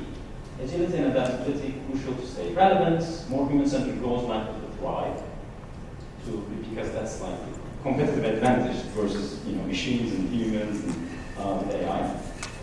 And in a nutshell, this is my final slide. Strategy, skills, mindset. First of all, we need to, let's just say you're a manager in your organization. Could be big, could be small. Do you have a strategy to approach AI? Or are you like following the trend? Or it's like, okay, there's AI things happening, ChatGPT can answer certain things, versus how can we start using this in life? How can we save more time? How can we be more efficient? How are we going to do this? Do we need more co-workers? Do we need different solutions in place to start implementing this? Without a strategy, it will not work. First of all, we need to have it. And then what kind of skills do we need? Do we need new IT professionals within the team? Do we need to train our current employees and co-workers and colleagues so that they can also start taking advantage of the tools? Okay? Literally, the other day, I was in a meeting, and then I wanted to have the recording. It was on Zoom. I was looking for a certain kind of piece of information within that meeting. It was like 2 hours long. Where can I find it? And the moment that I started watching the recording on Zoom, I noticed Zoom AI. Okay? Have you noticed that? Have you started using that? Zoom AI. Description, key moments, facts, and literally, instead of going through the entire recording, I found what I needed in just 1 minute. And then I used it. So, okay, now we know this capability of a certain tool, Zoom, whatever, lots of different tools, Microsoft, Cortana, this, that, whatever, but are we using this? We're just looking at this, like, okay, this is fine, and this is like, spaceships, and, the next stage, etc., and then continue doing the things that we have been always doing. I think that's a key element. So, picking up those skills and learning the tools, and with a new mindset. Because without a new mindset, without knowing that we can do things in a much more efficient way, that we can provide value. Coming back to the first example, if you're having a professional career discussion, then we need to understand, first of all, why do we do what we do? Why are we getting paid? Because companies, they have stakeholders and owners and shareholders and all that stuff, and they're not a kind of big fan of giving 50K, 100K, 200K away every year without a solid reason behind it. They're looking for a solution. They're providing value. They are helping different organizations, clients that they have. So what is our role? Our role is to help the company thrive. Or maybe we are running our own businesses, then we need to have a competitive edge to provide even higher values. But without a new mindset to adapt this, you can't do it. Because I think this is the single most important thing here. Because humans are conditioned to stay exactly where they are as people to comfort zone. Because it's comfortable. But the comfort zone is unfortunately, killing lots of careers and lots of companies as well. It's just like, a frog boiling in a pond, slowly heating up, slowly. You know you need to jump at some point, but if it's too late, then it's too late. So without any mindset to start adapting new things, it doesn't matter in your personal life, your professional life, but it will. So that's why let's just take a look at a couple of examples that, I've been using for some time. And for some time, I mean a couple of weeks, couple of days, some of them, couple of months maybe, but that's not like a couple of years because all these tools are new. But it helps us so much. So let me just show you a couple of things on my screen. Just a second, please. As I'm preparing my screen, do you have any questions so far about the kind of theoretical and slightly more boring part of the discussion? I can take the questions later too. Could be careers, could be like technology. Please do let me know if there's any specific tool that you started using that I can try here as well. So I have 7 different tools. We'll start with ChatGPT, Bing AI, which is Google's search engine, but it's more relevant because it searches the actual web as well with more live data. I'll talk about that. Microsoft Designer, Firefly, an amazing tool that I mentioned, about capturing the audio, turning into some actionable insights, and how you can use it. Decrypt, a video editor with AI-enabled capabilities, video ask, and Synthesia. Okay, 7 tools. So let's just start with ChatGPT. And let me just duplicate my display, otherwise I will I don't want.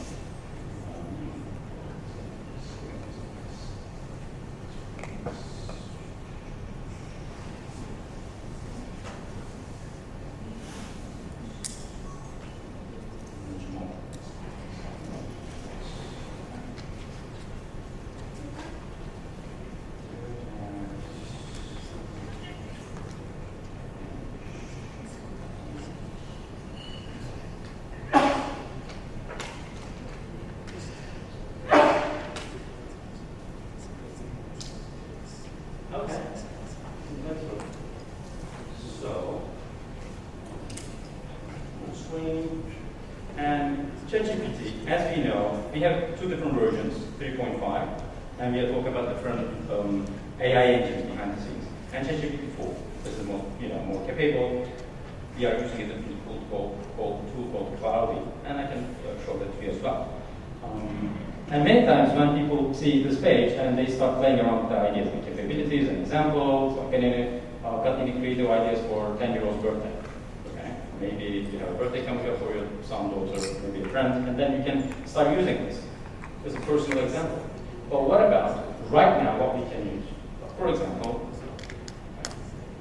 I am in networking events about AI and jobs. Give me a couple of ideas to start a conversation that I would like to meet. But I'm a bit afraid. I don't know, maybe there's someone that you want to meet in the room and you're looking for different ways, right? So let's just see what we have. Starting conversation that will can be intimidating, but remember that everyone is there to connect and discuss topics that they're passionate about. That's great. Since you are at the AI Jobs event, here are a couple of conversation starters to break the ice. Hi, I noticed you have what is that AI impact your job? I'm curious what specific areas of AI you find most fascinating. Okay. Hello, I'm interested in exploring potential AI and management skills. Hi there, I'm a bit of the AI field, blah, blah, blah. And you can regenerate as well. And right now we are at an AI event, and I can start using this to meet new people, understand, what do they do, what are they most passionate about. Many times people think, okay, AI is cool, and I have that, you have that. But not many people think, how can they use it starting right now? Starting from this very moment. Or, what kind of questions I can ask to the presenter about his experience with AI in his career. Okay. Let's just say you want to ask a question, so again, break guys and meet with the presenter in the more detailed way. So we meet with the other professionals, my colleagues here. And then, here are some key lessons that you have learned from experiences with AI projects. You can use it to train data. You can feed the data, and then you can get to the outcome. Actually, if I may, can I challenge you to actually pick one of those questions and actually answer it? I mean, that's the key, isn't it? It's like, there are lots of different questions, there are lots of different things that you can do. But what's the outcome? What are we doing? Why are we doing? AI could give us some feedback, could give us some, data. But at the end of the day, it's us human beings that will just kind of create those contacts and get to the outcome. So, I mean, you want to answer question 5? Have you encountered any misconceptions or common myths about AI in your interactions with coders and clients? How do you address and dispel those misconceptions? Exactly. So what has happened? You're a small team, right? I mean, it's not like I'm running a 100 people company. It's like 7, 8 of us. And many times in our daily meetings in the morning, I'm like, okay, we have these tools available. How can we save more time so that we can have our clients at a higher level? We can get more intimate. We can call them. And let the automation, let AI do its thing. Let's just think about a recent example. With AI, another capability, by the way, I think that's a good example. Some of my friends, their first language is not English, just like myself. And what we have noticed is you need to communicate with someone, connect with someone, and that person might be in a different region. That person might have different priorities in life, maybe has different cultural experiences, just like relocating to the UK, maybe to the US. Most of our client base is in the US. So when our client, when my colleagues want to communicate with someone, okay, send a message, let's just say, do a couple of things. First of all, we can structure the entire sentence, question, or prompt with AI so that we know it's good enough. No grammar mistakes, no spelling mistakes, because this is what we are expecting. Soft skills, we can still take advantage of that. But at the same time, if that person, let's just say one of my colleagues, let's just say, he's not up to date with what AI gives as a response, okay, create a sentence or come up with a way that I can interact with someone on LinkedIn so that I can introduce our product. Maybe that's the question that I want my assistant to come up and then send it over. But if the person does not have an up-to-date understanding of what Americans are looking for right now or what's happening, in their economy, there could be a slight disconnect in between. So sometimes AI can be so, let's just say far ahead of where we are, and that gap sometimes create confusions and problems. One example, but it's so new. I mean, we didn't have major problems so far, misconceptions, but another rejection and another, I think, kind of fear is, okay, if tools can do so many different things right now, what if this company will not need me anymore? 2 months from now, 3 months from now? Because it seems like what I have been doing, maybe my assistant can, think like this. Okay, I've been finding people on LinkedIn to connect with. Now, being AI can do this. Now, I've been researching companies myself. Now, tools can do this. Maybe I will not be needed in this company anymore. That's why there might be rejections or objections from some of the AI technologies as well. In a global, big scale, I'm thinking about EY, Deloitte, KPMG, auditors. Maybe deep down they have those insecurities. Could be one. Just ideas. Because at the end of the day, we have priorities in mind. We need to kind of pay the bills and provide. So when we see a threat, just like this, okay, we don't want that because I'm good where I am right now. Instead, let's just embrace. Let's just see how we can take advantage of this instead. And we have Microsoft Bing AI as well. And when you come here, when you click on chat, you need to log into Microsoft accounts to get better experience at least, and then start chatting. Okay. So for example, I'm attending a conference, I search and analyze voice conversations. And so you can use demo, you can start using it, it's not that expensive. And let me just show you a couple of examples. Okay. So I have different conversations here, I have different mindset QA. For example, this is a mindset training that that we have done, that we have provided. And as you can see, I can get a meeting summary, okay, quickly, like this. And then I can also get action items. Okay. This person has asked this question, this person has asked this question, and then I can literally understand like sentiments, like negative filters. For example, in this example, let's just say you're 100 grams overweight, what to do, etc. It's a bad thing, okay, whatever, conversation. But instead of going through all the 2-hour-long training or video recording, I can understand literally in just a few minutes the summary of this, the sessions being recorded, and how else I can use this. I'm thinking, okay, we have, for example, salespeople in the team, and I want to make sure that they're performing really well. How can I do this? Do I have time to review all the phone conversations with potential clients? Probably not, I don't have that. But what I can use is I can automate everything and upload everything here, that I can see how much time it basically versus the clients, for example. And what kind of questions did they ask at the right time or not? Whatever, so that I can get that wisdom, that intelligence, without spending a lot of time. And that's the video. So for example, technical QA. One of our team members completed this training, I didn't attend. So I can quickly take a look at the summary. Really nice. Okay. Scheduling, etc. Ara mentioned this. We mentioned security plus exam, working with this. And I can see talk times as well, and words per minute. I can get a lot of wisdom and information out of this. And this is just one example. Just one example, audio-wise. And now that I have it on text, I can copy-paste this. Okay. Let's just say this is a meeting summary, and I can copy-paste this to ChatGPT and then give more data. Based on this conversation, what else can we do to improve our skill set and help solve our clients' problems in a much faster way? What are the problems we can avoid even before it starts, etc. This is one of those tools. This is an example. Do you have any questions so far about these tools? I can share the links with Akin, and then we can distribute it maybe. Yes, please. But yeah, so ChatGPT is well known for having prompt engineers in the background working on templates, and it's essentially a programming language, right, just in English.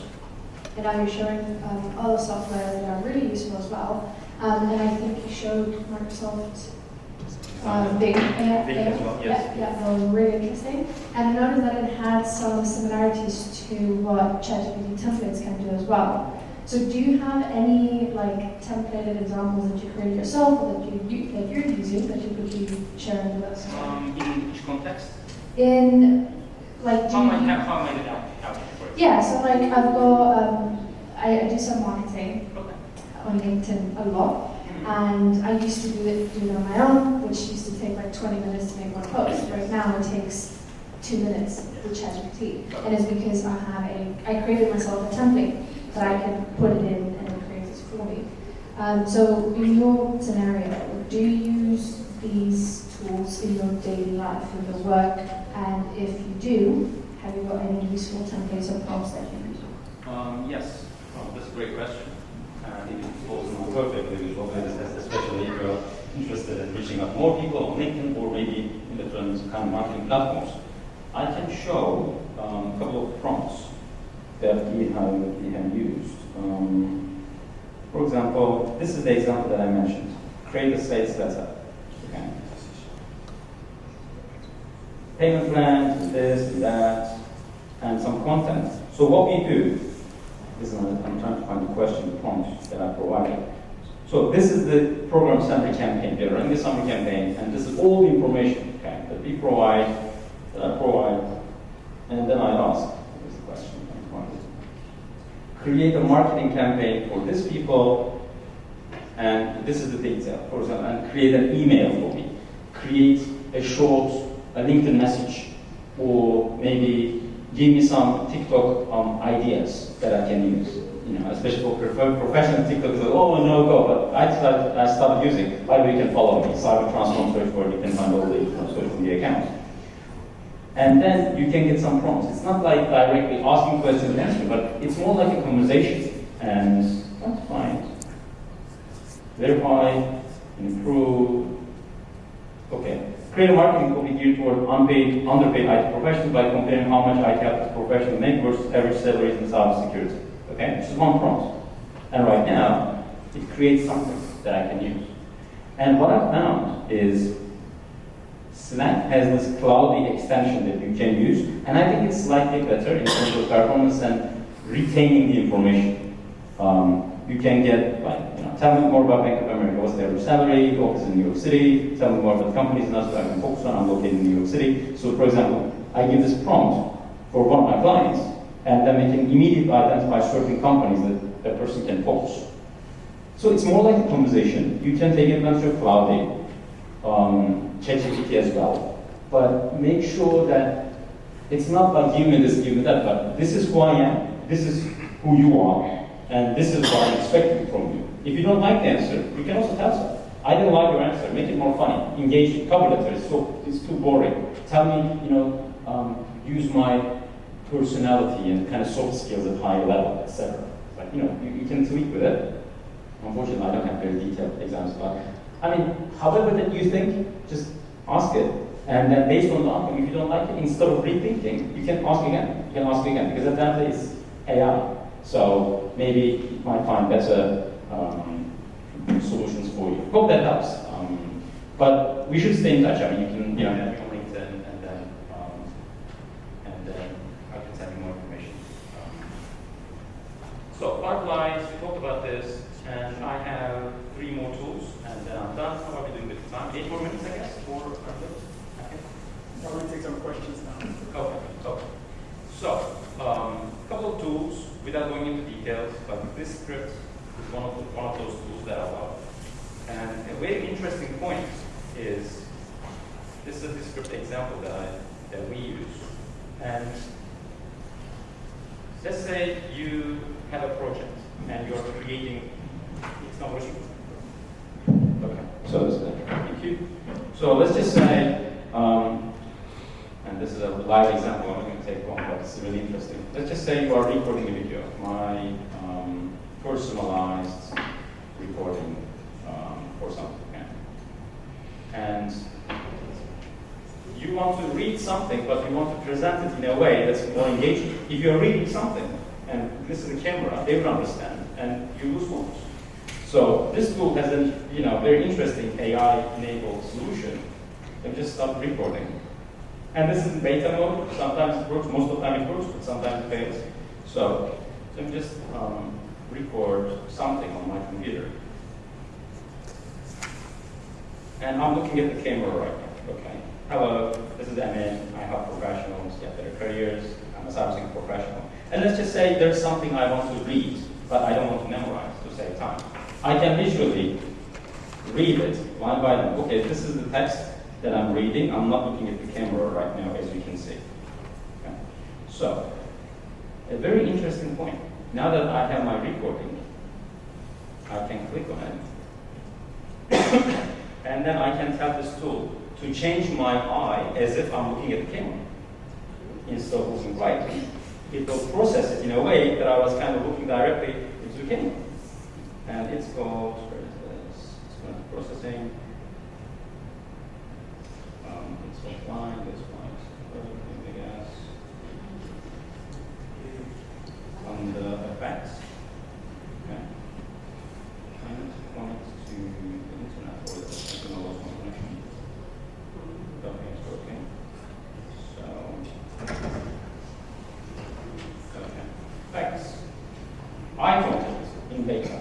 So when I click on it, applying eye contact.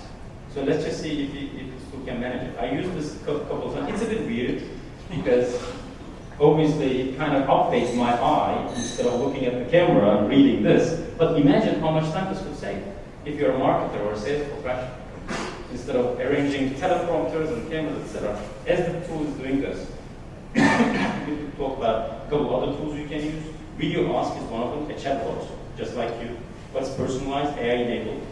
Instead of you picking up the phone and calling someone, understanding their pain, you can train Video Ask, and then based on the prompts from the client, potential client, this tool can give accurate responses, and then direct to either maybe that's a qualified lead, something, maybe there's a qualified candidate that you are hiring someone, you want to hire someone as a manager. But right now with this tool, you can kind of expedite the process. You know, video ask. I'm not going to go into details, running out of time. And finally, Synthesia. And this is entirely AI-enabled tool. Create professional videos without mics, cameras, or actors. You can train your audio, you can train your voice, and then this tool can create different videos as if you are presenting. They can even mimic how you look. They can record you, and then you can adapt it, but you are not there. It's crazy. Again, that's just like a final. Yuan is awful, I guess, from Black Mirror. So just take a look at it. It's exactly like that. It's exactly like that. So, Emin, say I use this arm. Do I have to put a notice to say this is not new? Oh, that's a perfect AI. That's a perfect privacy-related question, isn't it? I think that depends on the context. Who owns that image? If that's me, and do I have to disclose it for some reason? These are like regulation in place for this. Let's just say there is a case in like lawsuit, right? It's, the law is in place and you're defending yourself, etc. Probably that's a big question because imagine this: during COVID time, most of those kind of litigations, etc., they were handled remotely over Zoom. Imagine that we apply the same technology. It looks like you, it seems like you, but you are not, and then you have all the information how to defend your case, etc. And I noticed people starting complaining about parking tickets with AI and ChatGPT, that I wasn't there and I didn't park, and then, why do I have to register, etc. But for, marketing or sales purposes, if I'm engaging with someone with these tools, I think I can use it. It's my personal opinion, but it's not like, using validate, verified answer legal-wise. Anyway, you can take a look at this, and let's just see if this script did this well. This is completed, yes. I hope it did.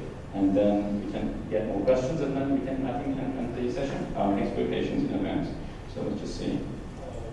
And then professionals, get better careers, I'm a cybersecurity professional. And let's just say there's something I want to read, but I don't want to memorize just at a time. I can literally read it line by line. Okay, this is the text that I'm reading. I'm going to get the camera right now, as you can see. You see, my eyes are not looking at the camera, but I was not looking at the camera. I was reading from the side. It's creepy, isn't it? Like you can take it. All right. Thanks for your patience. Any questions that I can Yes. Good afternoon. I'm Al for the presentation. I'm very much a big when it comes to ChatGPT or AI, and I work for a bank in Portugal. Now, I've got 3 questions related here.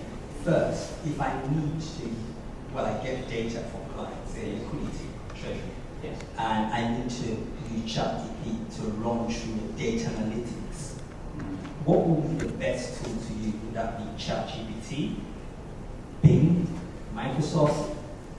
And how can I upload that data owned by the bank into these tools to protect what is data, what's called GDPR, to protect that thing? And finally, related to that is, can ChatGPT build up a hypothesis so I can look for trends and themes in that data? Exactly. Let's start with the final section. Yes, these tools are amazing with trends, analysis, deep dive, that even maybe humans cannot easily process or understand. Let's just say there's a 100-page document, lots of different technical jargon, lots of numbers, etc. The tools can easily highlight what's most relevant and important, so that we can even create trends as you feed more data.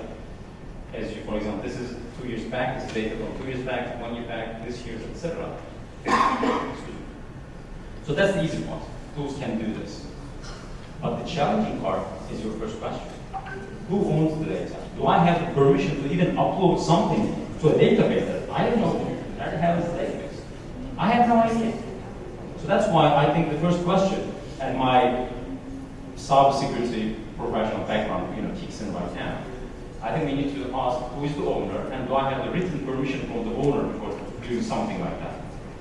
From my managers, from the company directors, because the data is probably very sensitive, and I don't know if that person, if the tool has direct access to it. Probably does somewhere. Knows big data. I don't know. So I would approach it. Obviously, this is maybe against our presentation. I would kind of approach it in a way that is agreeable with the company and my managers. And so we have Cloudy, we have Bard from Google, right? It's a lake, but still. We have ChatGPT, we have different kind of things in place. But if we can get assurances somehow, in a way, something from those providers, then I think we can start using it. As long as it's assured, it's secured, everything's fine, with no disclosures, privacy in place. But there's not a yes or no answer. So that's why we'll have a panel, also the discussions with my colleagues here. But that's a great question. Unfortunately, I don't think that we can start using random uploading sensitive data to different public data sources right now, unfortunately.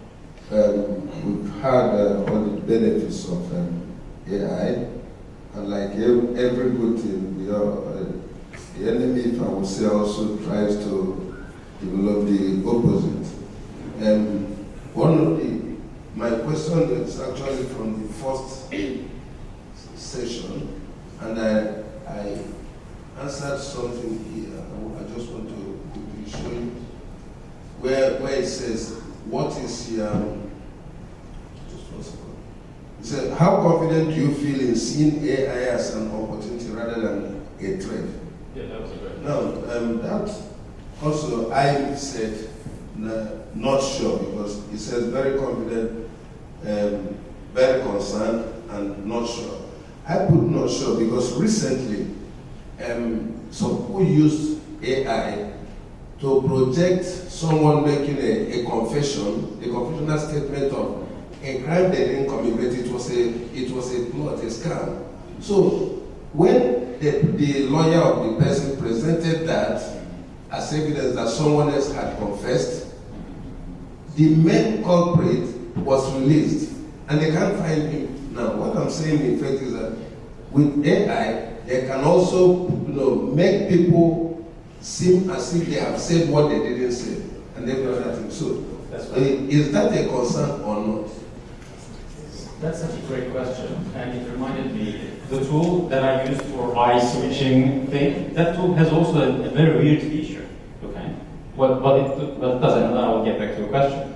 If you upload someone's voice, more than 45 minutes, etc., the tool can mimic and start kind of talking as if, that person. And I use it because that's my voice. So instead of giving a presentation myself, that I train my voice, and then the tool can create different presentations as if I'm talking. It's weird, but it's working.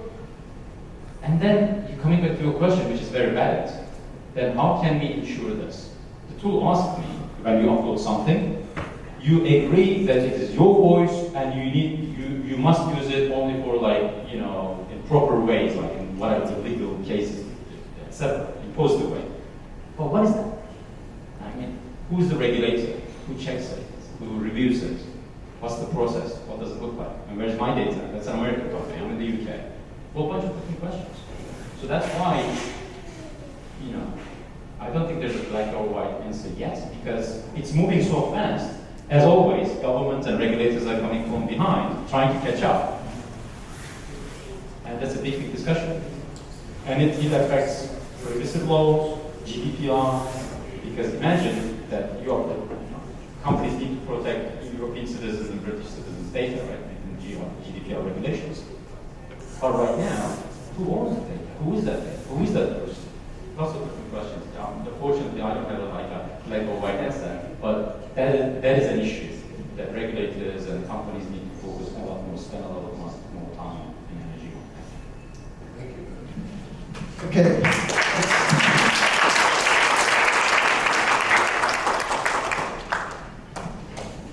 Well, let's give him the rest of the numbers.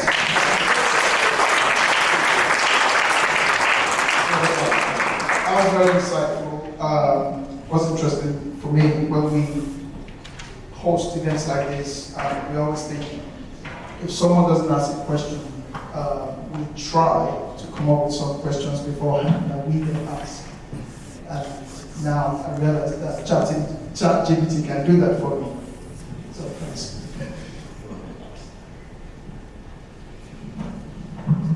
Okay, so I hope you found that very insightful. I certainly did. That talks a lot about how we actually make ourselves adaptable to AI. We'll return later on as part of the panel for the discussion. But now we're going to have a break for some snacks, some more refreshments, and to actually network. I just got like a couple of questions to ask you regarding the event and how you're finding it. So my first question is, how are you actually finding the event so far? Actually, I found the event to be very interesting, and there's so much to take on from this event. It's been very insightful as it opens your eyes to the amazing things AI can do. And one thing I believe I took off from this is how to make my work much more efficient. So that's much more one of the most interesting and impressive things I've learned here today. Yeah. So how do you think AI will kind of like impact your career? Because I feel like that was like one of the things that we spoke about. So what do you work as a profession at the moment? So at the moment I work as a project controls. I work in the project control. Okay. I work as a project control manager. In terms of impact, try to analyze that would basically be in terms of you creating the build documents, okay, and also how to create efficiency in program wise. In terms of monitoring and control, I'm not certain at the moment, but it's a very good place to very good tool to explore. Thank you very much. So for this session, we're going to have a panel discussion. You may recall at the beginning of the session when Sri was talking, and he used the analogy of having 4 expert people and AI being able to mine that knowledge. That's what we're going to do this time around. We're going to have a panel of 4 experts, and our jobs will be to mine the knowledge from the discussions and the questions that arise from it. So the first person I'm going to invite to join us on the panel is the speaker we had before the lunch break, Emmett Calliston. Let's give him a hand.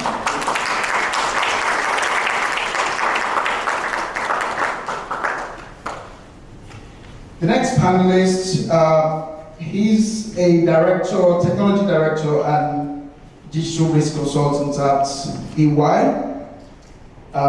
Is a technology and digital professional with extensive consulting, client management, and sales experience across UK, Europe, India, Southeast Asia, and the Middle East. Pretty much the whole world.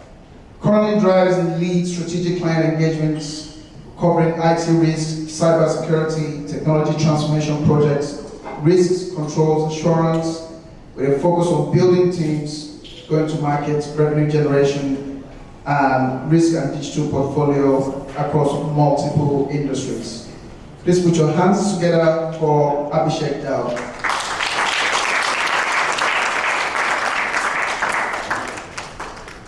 The moderator for this panel discussion is Director of IT Audit at insurance giant Aon UK, an IT audit professional with 20 years experience of applying technical assurance and risk management across IT infrastructure and applications across a range of different business sectors. Highly motivated, tenacious, creditable, and pragmatic individual with strong communication skills who is experienced, capable, and comfortable working at all levels within organizations. Put your hands together for Paul White.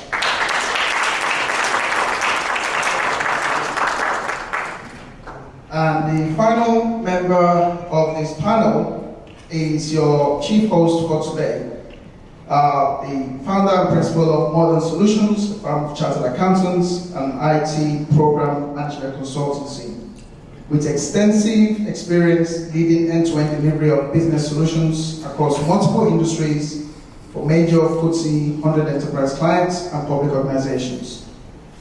Also helps sole traders, owner-managed and non-incorporated businesses to meet their financial and statutory reporting and tax compliance obligations.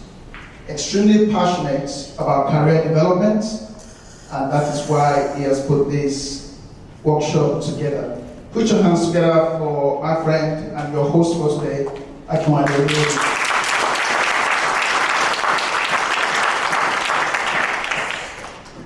Okay, this is the part where I keep quiet and let the experts in the room talk about this. So the theme of the conversation is the ethical impact of AI. Is regulation the answer? If not, what is? Please take part and keep an open mind about the conversations that will follow. Thank you. Thank you.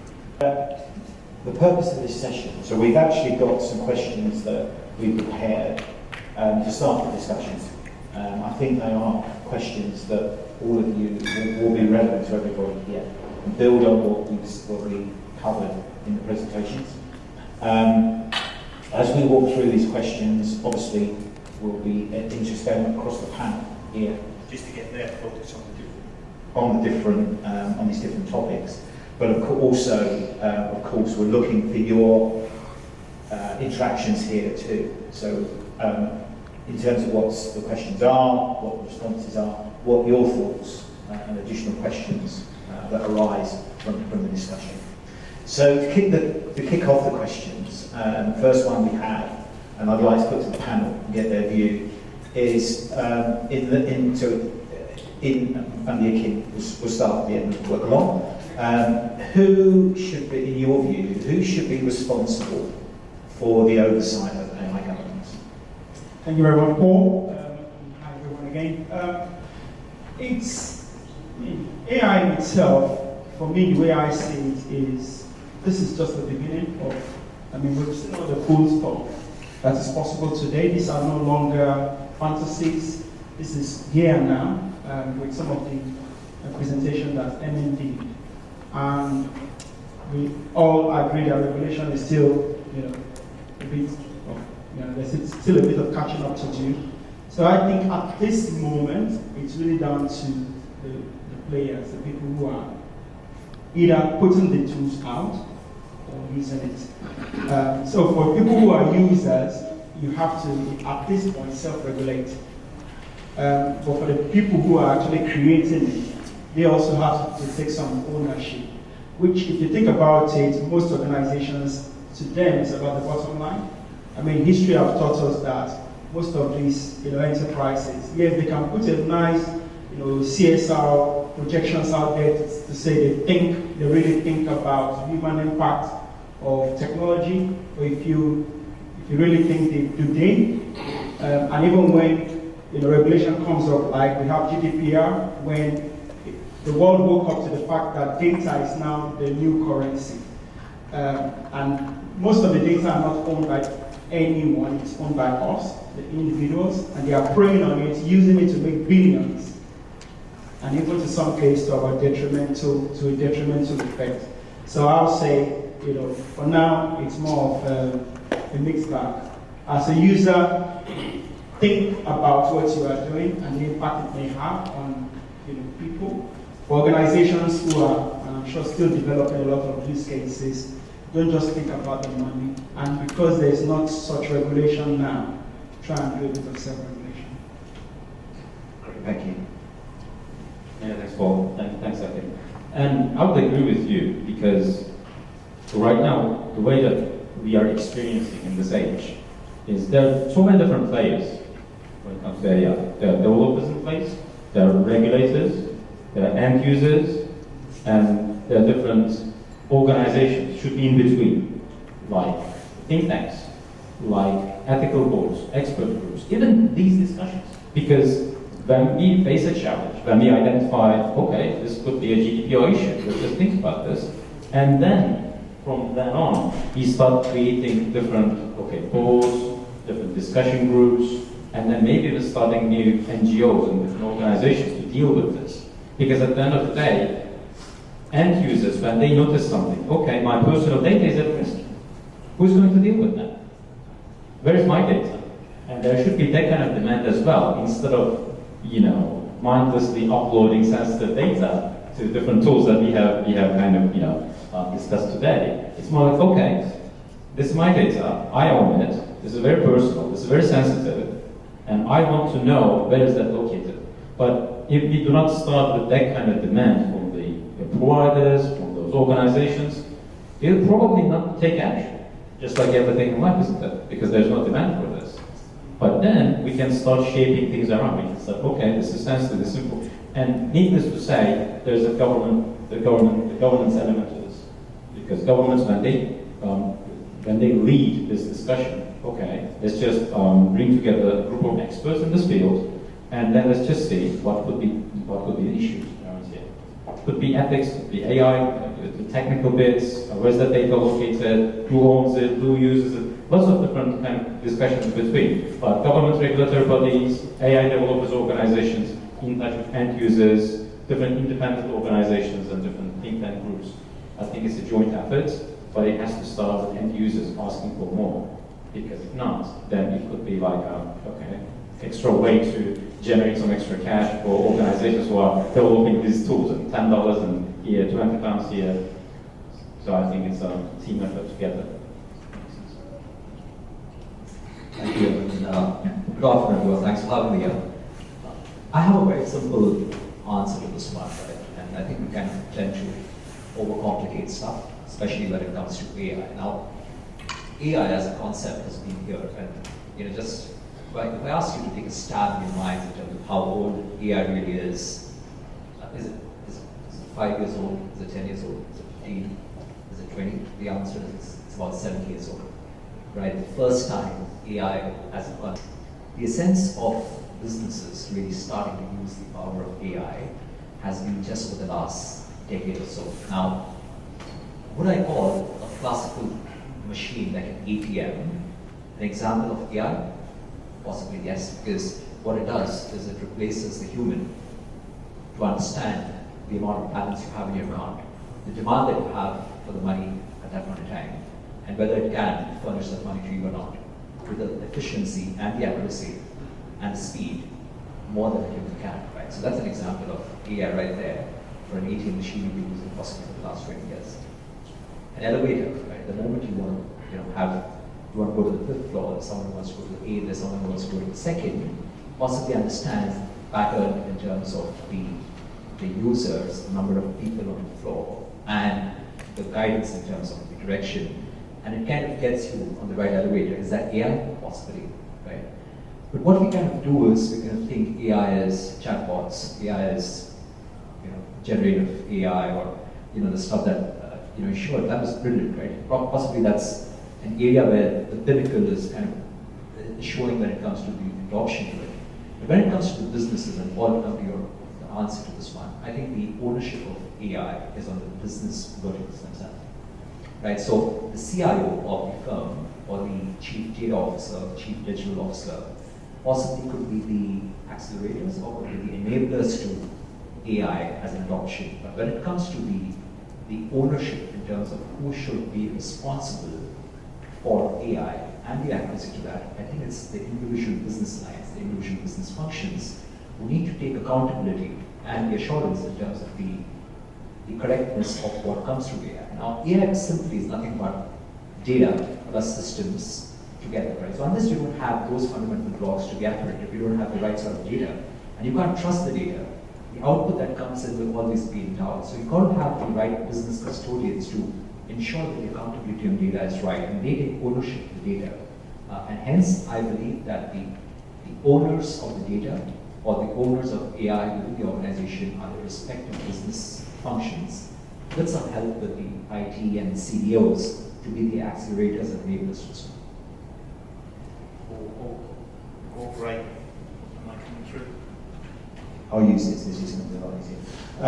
Yeah, I totally agree with all of those perspectives. I mean, I can add from personal experience, certainly on the last comment. In my organisation, there is still a mindset challenge that around data, which is seen as an access to data, which is seen as an IT problem. Actually convincing the business that they, and reminding the business that they own the data, that actually, in terms of accessing the data, managing the data, protecting the data, or how it should be protected, is down to them, not the technology. Just in terms of, so we want to make this interactive. Is there anybody, and any questions anybody has? Thank you. My name is Babatunde Hamza. Yeah, I'm into business data analysis, and I work within the NHS. So I've seen how data has been used. What we try to do with AI as well, in trying to forecast sometimes how we plan to manage it. But my addition today is I agree with what everyone has said on the panel. And I think who wants the data, like you said, is a business. And this is one of the reasons I'm saying that. Previously, they've been using AI, just as you explained. But I think when it got to the time that the businesses are now targeting individual, yeah, I think that's when the issue of, oh, where are we, what's happening? That's when that issue came up, and everybody started looking into, oh, what are we going to do? And so the businesses that are modifying what they get from probably what we register, what we watch on our phone, what we do, trying to target us in terms of marketing, basically. So they are the one that using this data most of the time, and I think they should be the ones responsible for the data, how you use it, how you present it. So, or whoever that owns the app, if it's a general app, open app, and I'm the one updating the app myself to be able to to work for what I want to do as a person. Or again, I'm responsible for that as well. So whoever that is using the data for a particular thing has a right and responsibility to take care of that. And of course, when the time comes for compliances, they should be the ones responsible for it.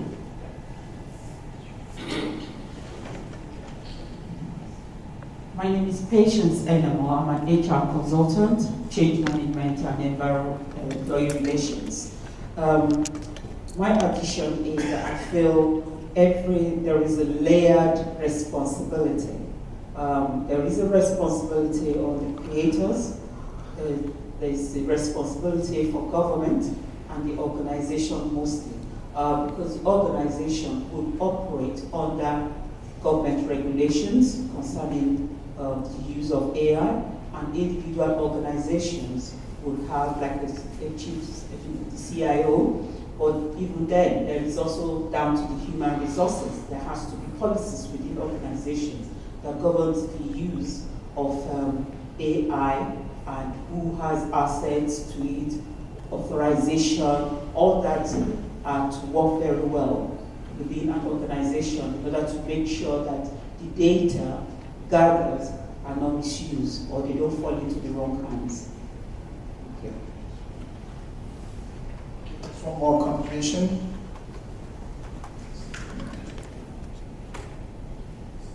Okay, so this is just my view, and I will allow you to also respond to that.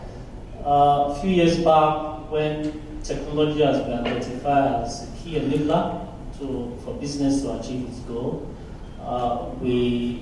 after a while, technology is now seen as, look, this is more than an enabler, it's an integral part of the business, and that's the reason why we started talking about governance of everything.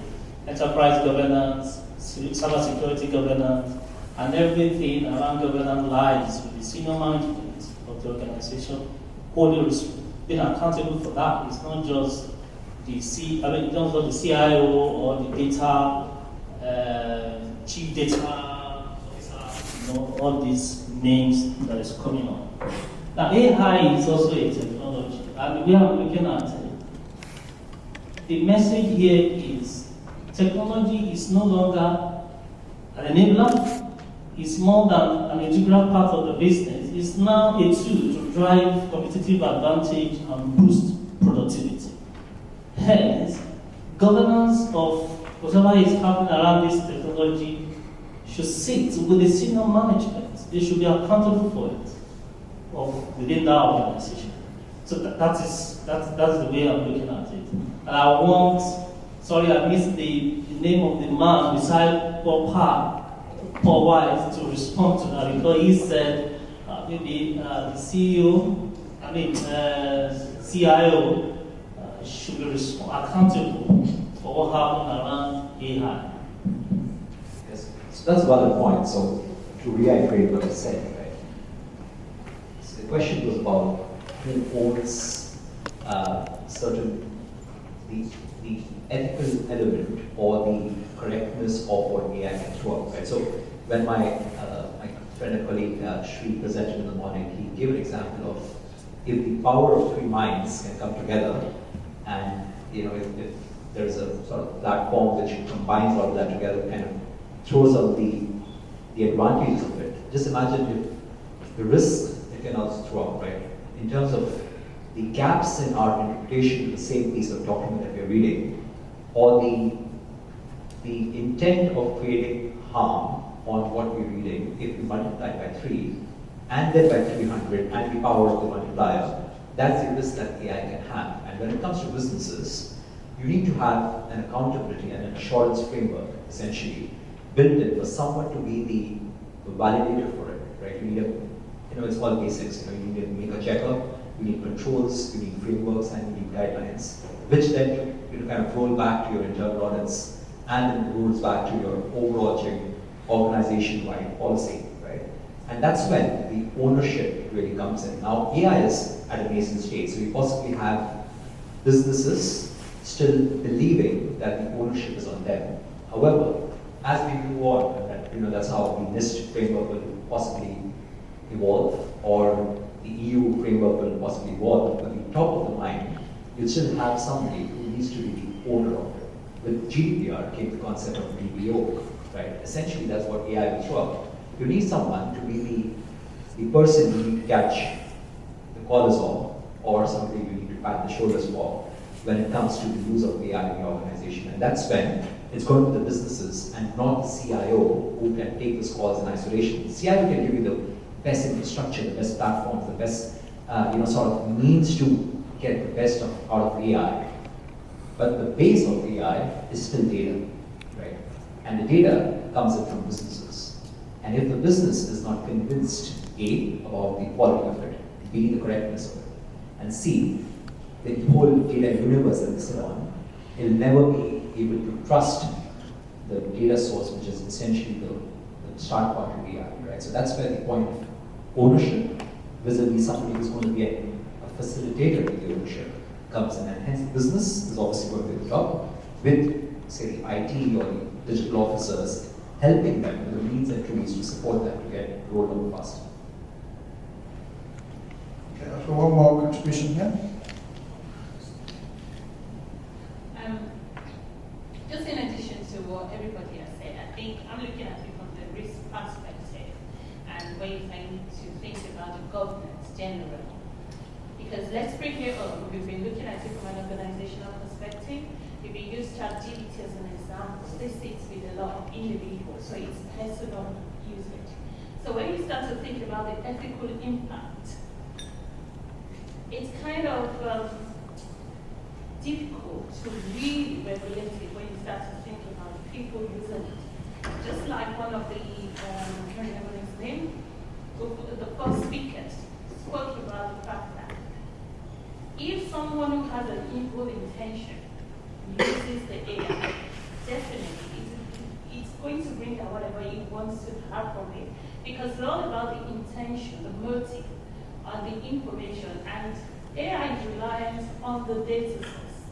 And the data you put into it is what it's going to give to you. So it comes when you now do filter it upwards, because we have creators of these AI machines. In a way, I don't know how they could do it, where it could be regulated, where you put some information into it and it will just either shut down or something like that, and prevent people from being able to access those kind of information, or prevent people from training the machine to deliver such a message. So I don't, because when you start to look at CSR and the ethical implication, it could go across a lot of things, which means the responsibility does not sit with one person. Everybody is responsible for their action. Trying to blame the senior management or put the ownership on one person or the organization is not really the answer. And I think that's, I would agree with that. I mean, I think that's something that, you know, within all organisations, if we talk about things like, for example, cyber security, you know, it's actually responsibility of every single employee. Although I would argue that I agree with you, and I think it's no different for AI. I think there is people that have got to realise and be educated, trained, informed, policy standards, all those good things. But at the end of the day, there still needs to be, in my view, there needs to be somebody or a group that are leading the way on this. You still need that direction, and I would expect that to be our specialists, our senior management, providing that guidance and leadership. Leads nicely. I just wanted to add something from my points of view. So we heard about the sort of personal perspective, we talked a lot about the organizational perspective. And I just wonder what your thoughts are on the kind of the government kind of perspective, because if AI is the game changer that we think it is, how it affects us in a liberal democracy is very different to nation states that operate very differently. As someone that works in the defense sector, our focus is always on national state actors, unsurprisingly. And they would harness the power of AI in a very different way. And for the kind of liberal sort of order, I think there is a need for not just individual governments in the West, but collectively to give some thoughts to really developing a framework that is free of ambiguity, so that it actually, because otherwise it threatens the very stability of the Western liberal order. Yeah, just to comment on that, very, very interesting point. But if you think about it, regulation is coming. We know EU AI Act will soon pass, maybe before the end of this year. It's at the mature stage. They are kind of following a risk-based approach, where there are levels of use cases for AI. There are some that are still rudimentary, doesn't really have much risk exposure. There are at the top end things that are really, really that can have dramatic impact, even on humanity, that they really want to put strict controls on, which I think is the right thing. But we know they are still like, they're trying to catch up. And when you look at across different countries with different regulation, so if you are operating, for example, if you are EU-based, but we know you are going to have customers globally. Somebody in America using your AI, you still need to apply the regulation. So how does that then impact the competitiveness in terms of lower scale businesses or startups who will not have the machine and the investment that big enterprises can put into meet obligations like regulatory obligations? So in a way you could put them at a disadvantage, and it is those diversity that we really need, because just like in the banking industry, we have all these new tech startups that have really shown the big banks how to do banking. But if we shut them down with strict regulations, which they don't have the budget to cover, are we losing something there? Something, another spin I want to put to it? Anything? Would you like to add something? Thank you. I think there are two sides of this coin. The first one is, let me take a look at the markets, like capitalism. If there's a shorter way, there's a fastest way, there's a better way to generate revenue, have business and client relationship, exchange monetary terms, whatever, then it's very interactive. It's very like, okay, this is interesting, let's just focus on this. Companies approach typically like this, isn't it? Because there's value. If I can optimize, just like a recent example, Elon Musk, love him, hate him. But when he he bought Twitter, turned into X, doing different experiments on changing everything. Let me take a look at it. One of the first things that he has done after that is fire more than 50% of the employees. From investors' point of view, that means, okay, they no longer have to pay millions of dollars of extra salaries, but let's just see if the company is still profitable. There's one capitalist angle of this. If there's a way to automate stuff with cars, with tools, with products, that's one side. But on the other side of the coin is governments, higher powers who can deal with those companies if it's a threat against our data that they can, in a way, exploit, maybe. And that's why we need to have that kind of a balance in between.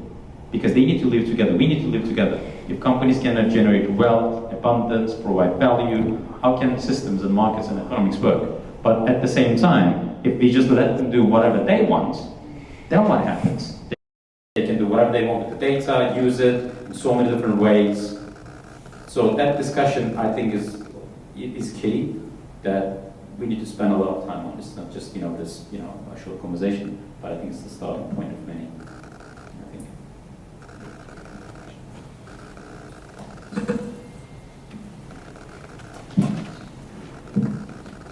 Hi, this is Patrick Enelmo, Technologies, Strategies in the Public Sector Organization. So my question is mainly about two areas. One is, isn't it true that if people are looking, or organizations or the nation is looking at regulation, that sometimes regulation can stifle innovation, which is what AI is bringing to the table. The second question is that there are already existing laws, both civil and criminal, which is out there.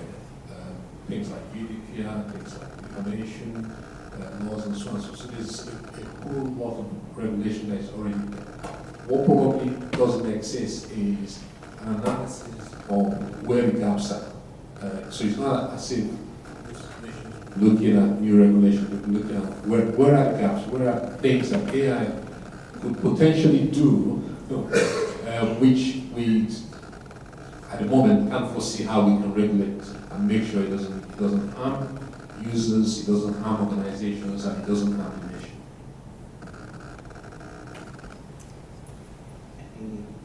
Would the panel like to comment on any of those points? No, I think it's back to what I said earlier about how much regulation. I mean, I know the regulation will come, and there will be many flavors of that over time.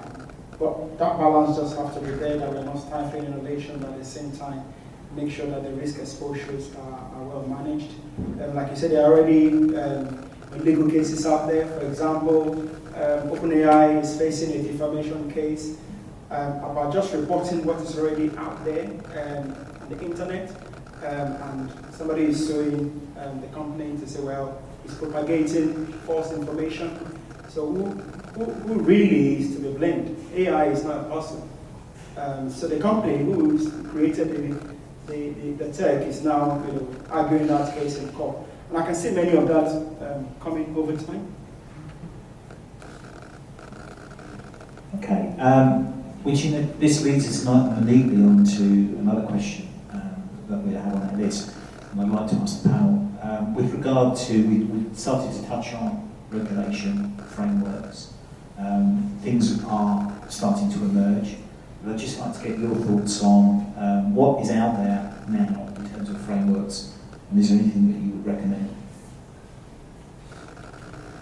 So I'll start with the basic fact that we as humans, right, we love rules, but we also like to break them and possibly find gaps within them, right? So I think that's just how the human mind works. And I'll take a small example, right? When we started today's session, and Hakeem his first line was to give the hygiene factors of the session. So he says, phones on silent, and tea, coffee outside, washrooms outside. That's great, we know. And then we think during the breaks, can I take my coffee inside? Because you said the coffee's outside, but can I have it inside? I take my own liberties on that. There's a washroom here, can I use the one right inside? Possibly, right? My phone's on silent, maybe I can just put it on airplane mode, that's my choice, right? So the question here, or rather the thinking is, while there will be rules, there will be a lot of frameworks to kind of bind us to them.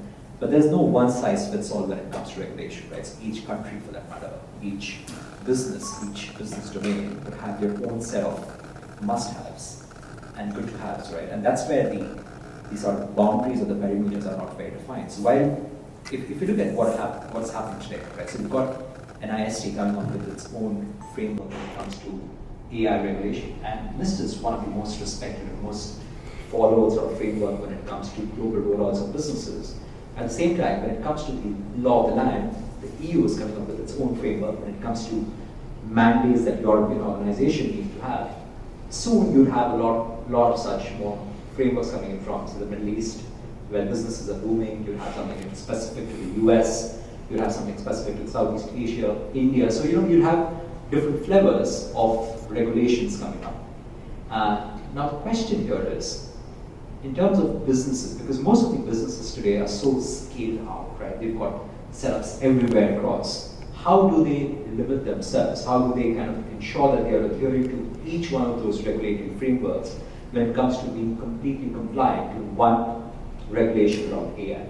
Because AI itself is still evolving, right? So you still don't know what the fairy or the demon is going to come out from AI. But what you need to do is essentially look at what you can do today in terms of the controls, the frameworks, the policies, the processes, the governance, and then try to mitigate what will go wrong rather than predict something and have that in a framework that's going to be in the future.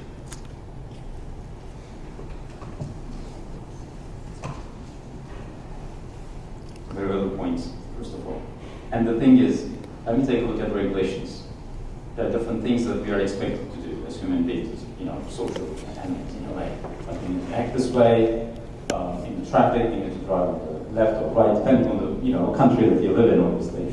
There are different things that we are expected to follow to live in harmony, that everyone respects each other and continue living, prospering and growing with abundance and wealth. I mean, this is why we have generational kind of improvements in societies and countries and nation states and all that. And at the same time, AI is like the next, a thing to consider, a challenge. But with that said, what is happening right now? It's not just AI, but take a look at internet. Take a look at next 1 billion users coming from Africa, growing very fast, rapidly. Amazing companies, right? Great. And different countries as well, Middle East and India, and they all have different understandings of, doing things. China could be different, Russia could be different. But now the world is like a global village, right? That we can start working with colleagues from different countries, and they are following different regulations. Whatever they do, it's not just AI, that we have different frameworks. We have risk management frameworks, we have famous Accountability and Transparency Act, FAT framework, AI ethics guidelines, IEEE has this. That's great. I mean, we can take a look at what they're developing, and they're always taking the lead. Right? This framework is one example. ISO series, there are different examples. But at the same time, we are dealing with human beings. And depending on where they live, depending on their cultural background, their understanding and their goals in life, you might have different outcomes. Just like after GDPR, I noticed certain companies in the United States, they immediately understand, they take a look at the IP address that you're joining the company's website, and immediately say, hey, if you're joining from Europe, we don't want to deal with this, just go away, we don't want to work with you. Isn't it? Because they don't want to deal with GDPR regulations. What if there will be different kind of codes and different problems, etc. They opt into that approach. But with AI, how we can do this, especially centralized databases. We have a couple of major providers, GCP, AWS, etc. And then what happens? So there are so many different angles of this. Technology, human, governments, nation states, and end users. It's like they go hand in hand, in my opinion. Just to add, yeah, it is true that the frameworks and the controls will evolve until we have like cross-border congruence, which is not going to come in anytime soon. But it's only at that time that we can begin to expect maybe some maturity in that space. But an interesting thing for me is, at some point, the supply chain and the user base community will start looking for integrity, because AI is not going to go away. We're not, with all the concerns we all have, the companies are not just suddenly going to shut everything down and say, oh, we realize it's too much, it's going to cause too much problem, we're not going to do it. No way. If anything, they are pumping billions every day into this new technology, because it's the new productivity frontier. So, but in that creates an opportunity, particularly for people who are working in GRC industry. Someone will need to start auditing against whatever framework organizations need to abide by. So is it time for us, especially people in that governance, risk and control space, to start developing expertise, on how to, for example, vet the foundation model? I mean, the big context around AI at the moment is explainability. Certain group of people believe that the people, the developers who are creating all this cool stuff cannot explain how it spits out the output, and that is scary. How do you control what you don't know how it works? I'll leave us with that thought. That is quite scary. Just keeping an eye on the time, but again, my colleagues are fantastic at being able to lead into probably, I'm actually going to bunch two questions together. In terms of AI, so from a security and an audit perspective, what would you say are perhaps the top three to five things that you should consider for both things ahead? So I think I go back to the basics, right? So the most important consideration when it comes to the use of AI or the adoption of AI should obviously look at access, right? Second is authorization. Third would be privacy. And fourth would be trust. And obviously with those four buckets coming in, you would have resilience and sort of sustainability to kind of follow up. But essentially if you look at the first four blocks, right, that's where the ownership, the assurance, and the governance plays such an important role. I go back to the framework which is currently shaped in form, which is going to be slightly more solidified, right? And it really speaks of the G and force, which is essentially the governance, the mapping, the measurement, the monitoring of everything that goes in terms of the AI tools, the AI data, and the AI usage. So, as an organization or as a business, if I'm not monitoring myself in terms of these four key elements or key pillars, it could be anything. It could be a form of an integral part of my self-audits that I do as a firm. It could be as part of my internal audits. It could be part of my audits that I do through third-party agencies to kind of work me out. The risk here essentially lies in things which I've always had very under control. As businesses, we often deal with vendors and third parties and suppliers. Now here is the risk, because you possibly have the best controls in your organization. You have the best systems to kind of, or for that matter, you have the best auditors to come and have the right lenses to ensure that you're in the right. How do you really know that the data that really is coming in from your supplier, your third parties, your vendors, your leaders, your distributors is of trust? How do you know that there is no intent of malice or intent of destruction when it comes to data that comes in from there? Or for that matter, you will know whether the data is controlled, validated, authenticated, and used for the right purposes of keeping your environment secure. Because essentially, that's data that is coming into your systems. And because of the very sort of business that you're all part of, right, where you have to ensure that your gatekeepers within your organization are checking the quality of that data, not only your internal data, but also your third party and your vendor data when it comes to auditing and regulating the frameworks. So we know the basics of InfoSec cybersecurity. There are basic tenets like confidentiality, integrity, availability. There are different things that we discuss, and clearly, especially around, in my opinion, data privacy-related discussions is key here, because we enter data, and then who owns data? Then what happens to it? Where is the governance, etc. And within the organizations as well, it's a big thing. When you're auditing someone or maybe external, then we want to make sure they operate and they kind of abide by the rules set by the government, regulations, depending on the sectors. It's a complex work, so that's why we have different regulations coming into place. But what I'd like to expand the discussion, and when we take a look at this, just like an example, it's a bit kind of a commercial example, but I will connect the dots here. Michael Jordan, great basketball player.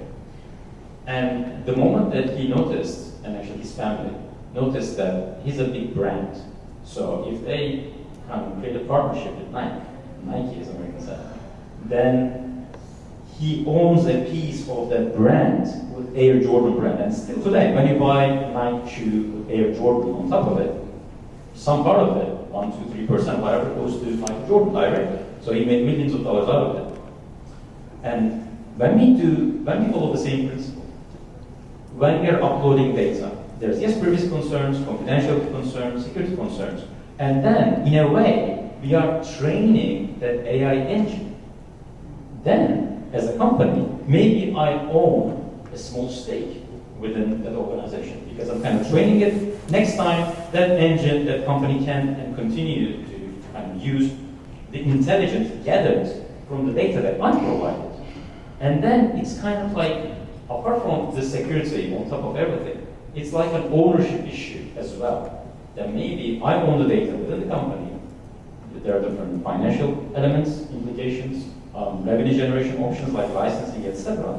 And then it's a higher level of responsibility as well. Because if I'm uploading the data, I'm training the engine somehow, some way, then maybe I'm also in a way responsible, authorized, in a way owner of the intelligence behind things that I'm kind of interacting with and using.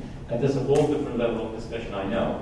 But apart from all the security discussions and different frameworks you can mention, there's that element too that we can start thinking about, in my opinion. Yeah, without repeating everything that's been said, I think the only other thing I was going to add is that bias. We know that bias can be baked into AI, and it's like putting bias on steroids, basically. And if you think of some of the decisions that we're going to be allowing these tools to make by itself, for example, credit rating, facial recognition, there are people in some communities that feel discriminated against already even with human, dealing with some of those, issues. Let's talk of a system that has been created predominantly by maybe the white race or, Caucasian, somewhere in San Francisco, who does not have or have an understanding of what an average, for example, black man may experience. And without that human impact, human checks, just to make sure that, we are now not really putting this thing at a scale.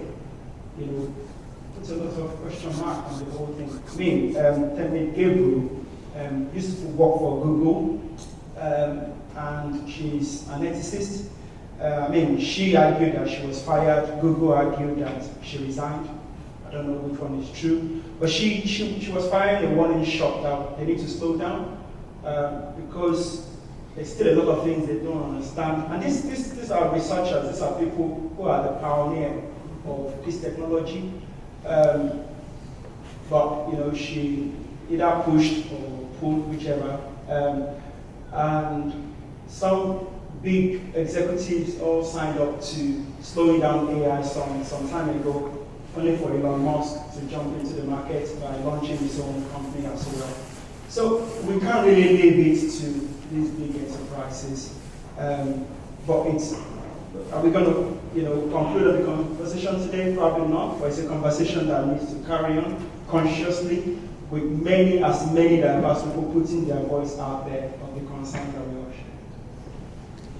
All great views.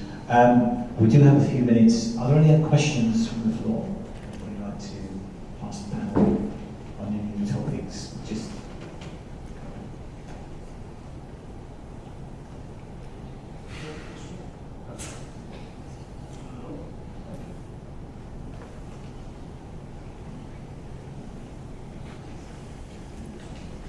Yeah, my question, my name is Babatani Hamzat. My question is about the fear, actually, and one of the key areas of our life that everybody is scared and afraid about is health. So, now, AI, our health, positive or negative?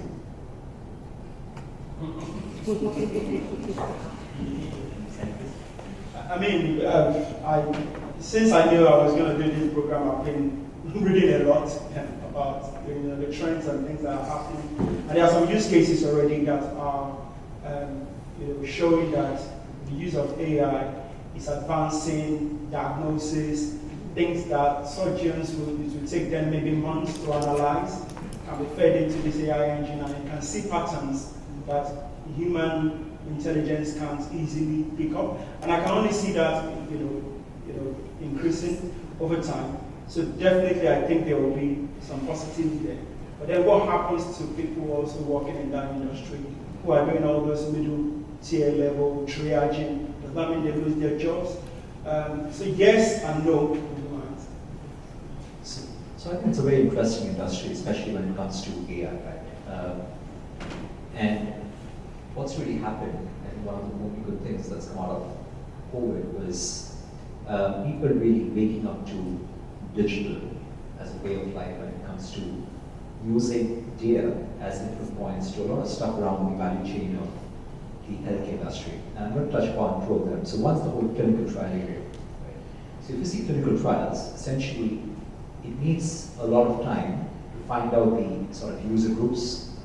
It needs a lot of time to find out what is the geopolitical sort of considerations, the demographical considerations, and the considerations around either race, geneticity, or if you need to look at how the basis of clinical trial group is created in the first place. Now, what AI does is essentially breaks the entire value chain there, and this is a case study that Sanofi has actually put out. Sanofi is one of the leading, the largest pharma companies out there, and they've just gone completely AI. So we've got a platform to apply. And what Apply does, essentially, for every batch of medicines that's either in the R&D, or the pharmacovigilance, or the market at this point in time, it analyzes the data in terms of the consumptions, the geographies that it has been sold to, the patient data in terms of who are the patients, the effects or the side effects, and the adverse effects of any sort of reportings that happen. Right? And these are the classical value chains of clinical trials. What the Apply platform does is it keeps picking these inputs at a real-time basis, which otherwise would have been a retrospective manual data entry operator going to the doorsteps, knocking the doors, getting these inputs. And mind you, these are sensitive information points which a lot of people possibly are not very comfortable sharing. Right? Or doctors, for that matter, are not authorized to share patient information. But what Apply does is it kind of takes this right at the shop floor, right at the demand forecasting tool, right at the place in terms of how the dealers, in terms of the request of procurement has come through.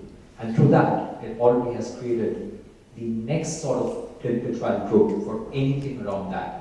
For example, if there is another outbreak of something similar to COVID, companies would already know where the groups of clinical trial already exist, what sort of user group should be targeted, what people who should be excluded, right? So all of these things just accelerate the whole life cycle of either the pharma cycle, right?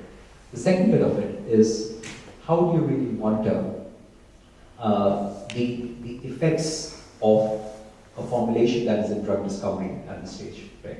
And in terms of drug discovery, the most important element is to bring down the cycle time of you creating a formulation and then really going to the market and seeing success.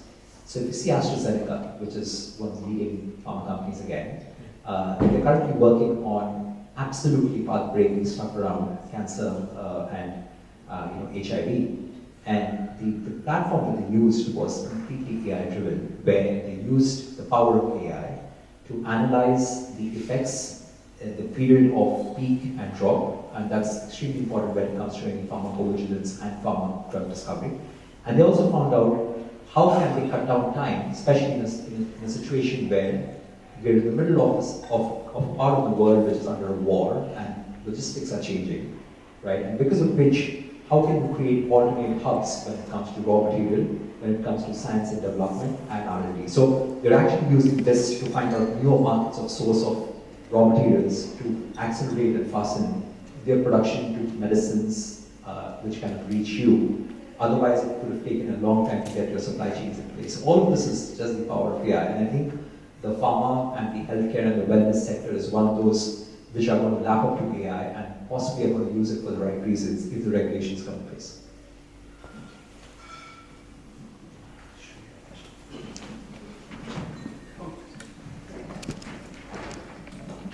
I just want to add one more aspect, and this goes back to the bias thing that I think was already talking about. To your question on the medicine, whether it is good for medicine or not, right?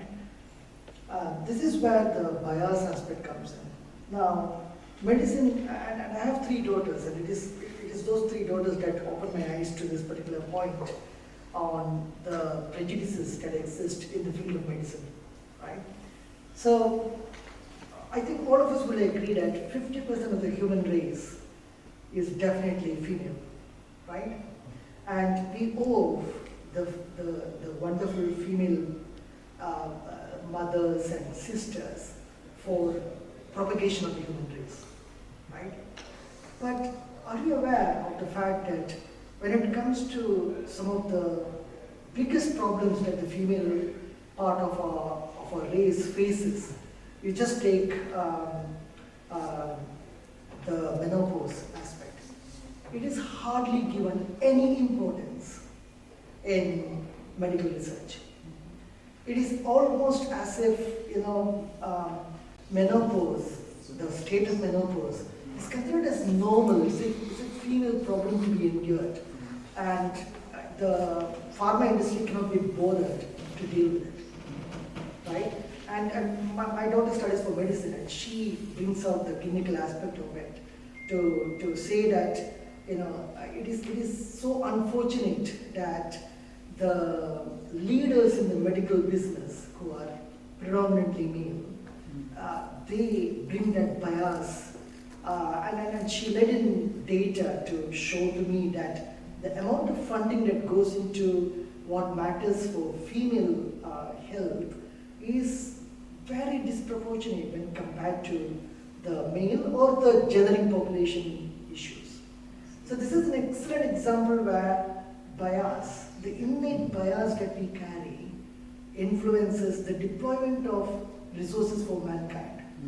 And unless we get our handle on bias and the way bias is dealt with, you can't say confidently that the advancements of human race are being equitably distributed among the human race. So that's something that you should always bear in mind as you evaluate the deployment of any new technology, be it AI or anything, and as you influence your respective companies to overcome these biases and build in controls to ensure that this is looked upon dispassionately and democratically.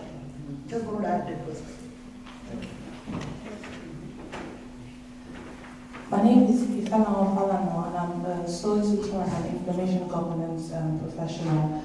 And my question is quite simple. I believe that we all agree to some point today that there's a lack of regulation framework that guides the ethical use or gives us an assurance of the ethical use of AI. So I think my question is, how do we support the regulator?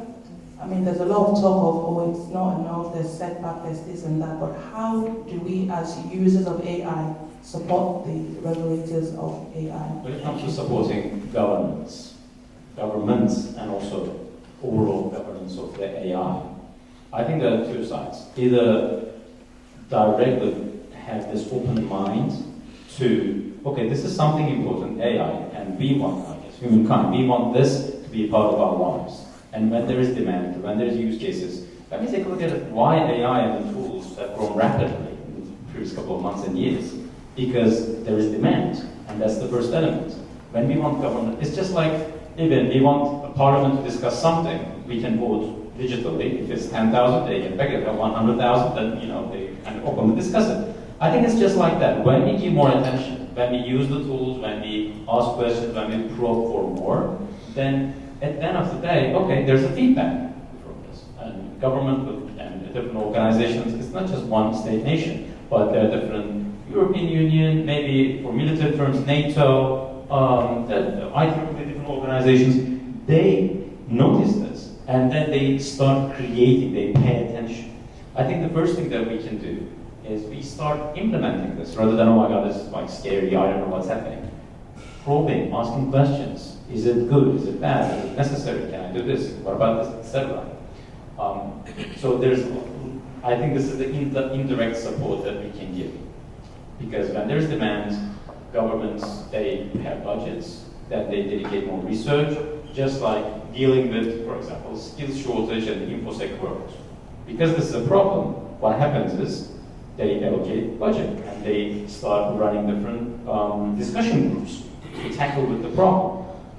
I think the more that we use, the more that we keep this kind of active, the more that we take advantage of this in our lives, and also giving direct feedback as well to relevant authorities, having discussions like this, because this is society, this open world. The more that we talk, the more that we discuss, I think this is kind of like an indirect help to lead the way for more governance and support governments as well.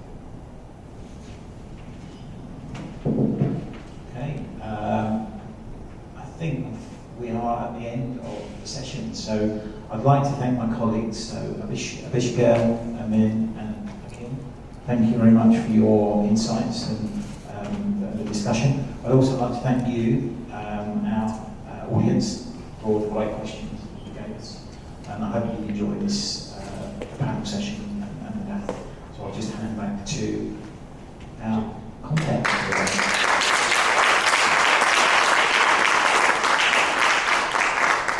Thank you all. I hope you found that very insightful. So for me, I think hopefully we've taken away some of the key learnings from our guest speakers. I would like to say my appreciation to Emin, to Abhishek, and to Sri. Thank you so much for your support. Big thank you to everyone that have turned up today. Like I said earlier, it's not always easy to get out on a Saturday, especially with family, activities and all that. So really appreciate your time. Just want to, it's a wrap, and just want to offer my appreciation. I hope we all enjoyed it. Looking forward to something similar in the nearest future. And also, I would like to appreciate some few individuals who kind of contributed to the sponsorship of the event. Thank you so much, you yourself. Hello, could you introduce yourself, please? Hi, my name is Dilek Selek. I am a lecturer at Northumbria University, and I teach mainly data science and machine learning stuff and some programming as well. Okay, brilliant. Have you learned anything in today's session? Could you say again? Have you learned anything in today's session? Yes. It was introduction for AI stuff and, introduction to artificial intelligence and some recent developments that we can implement to our daily life.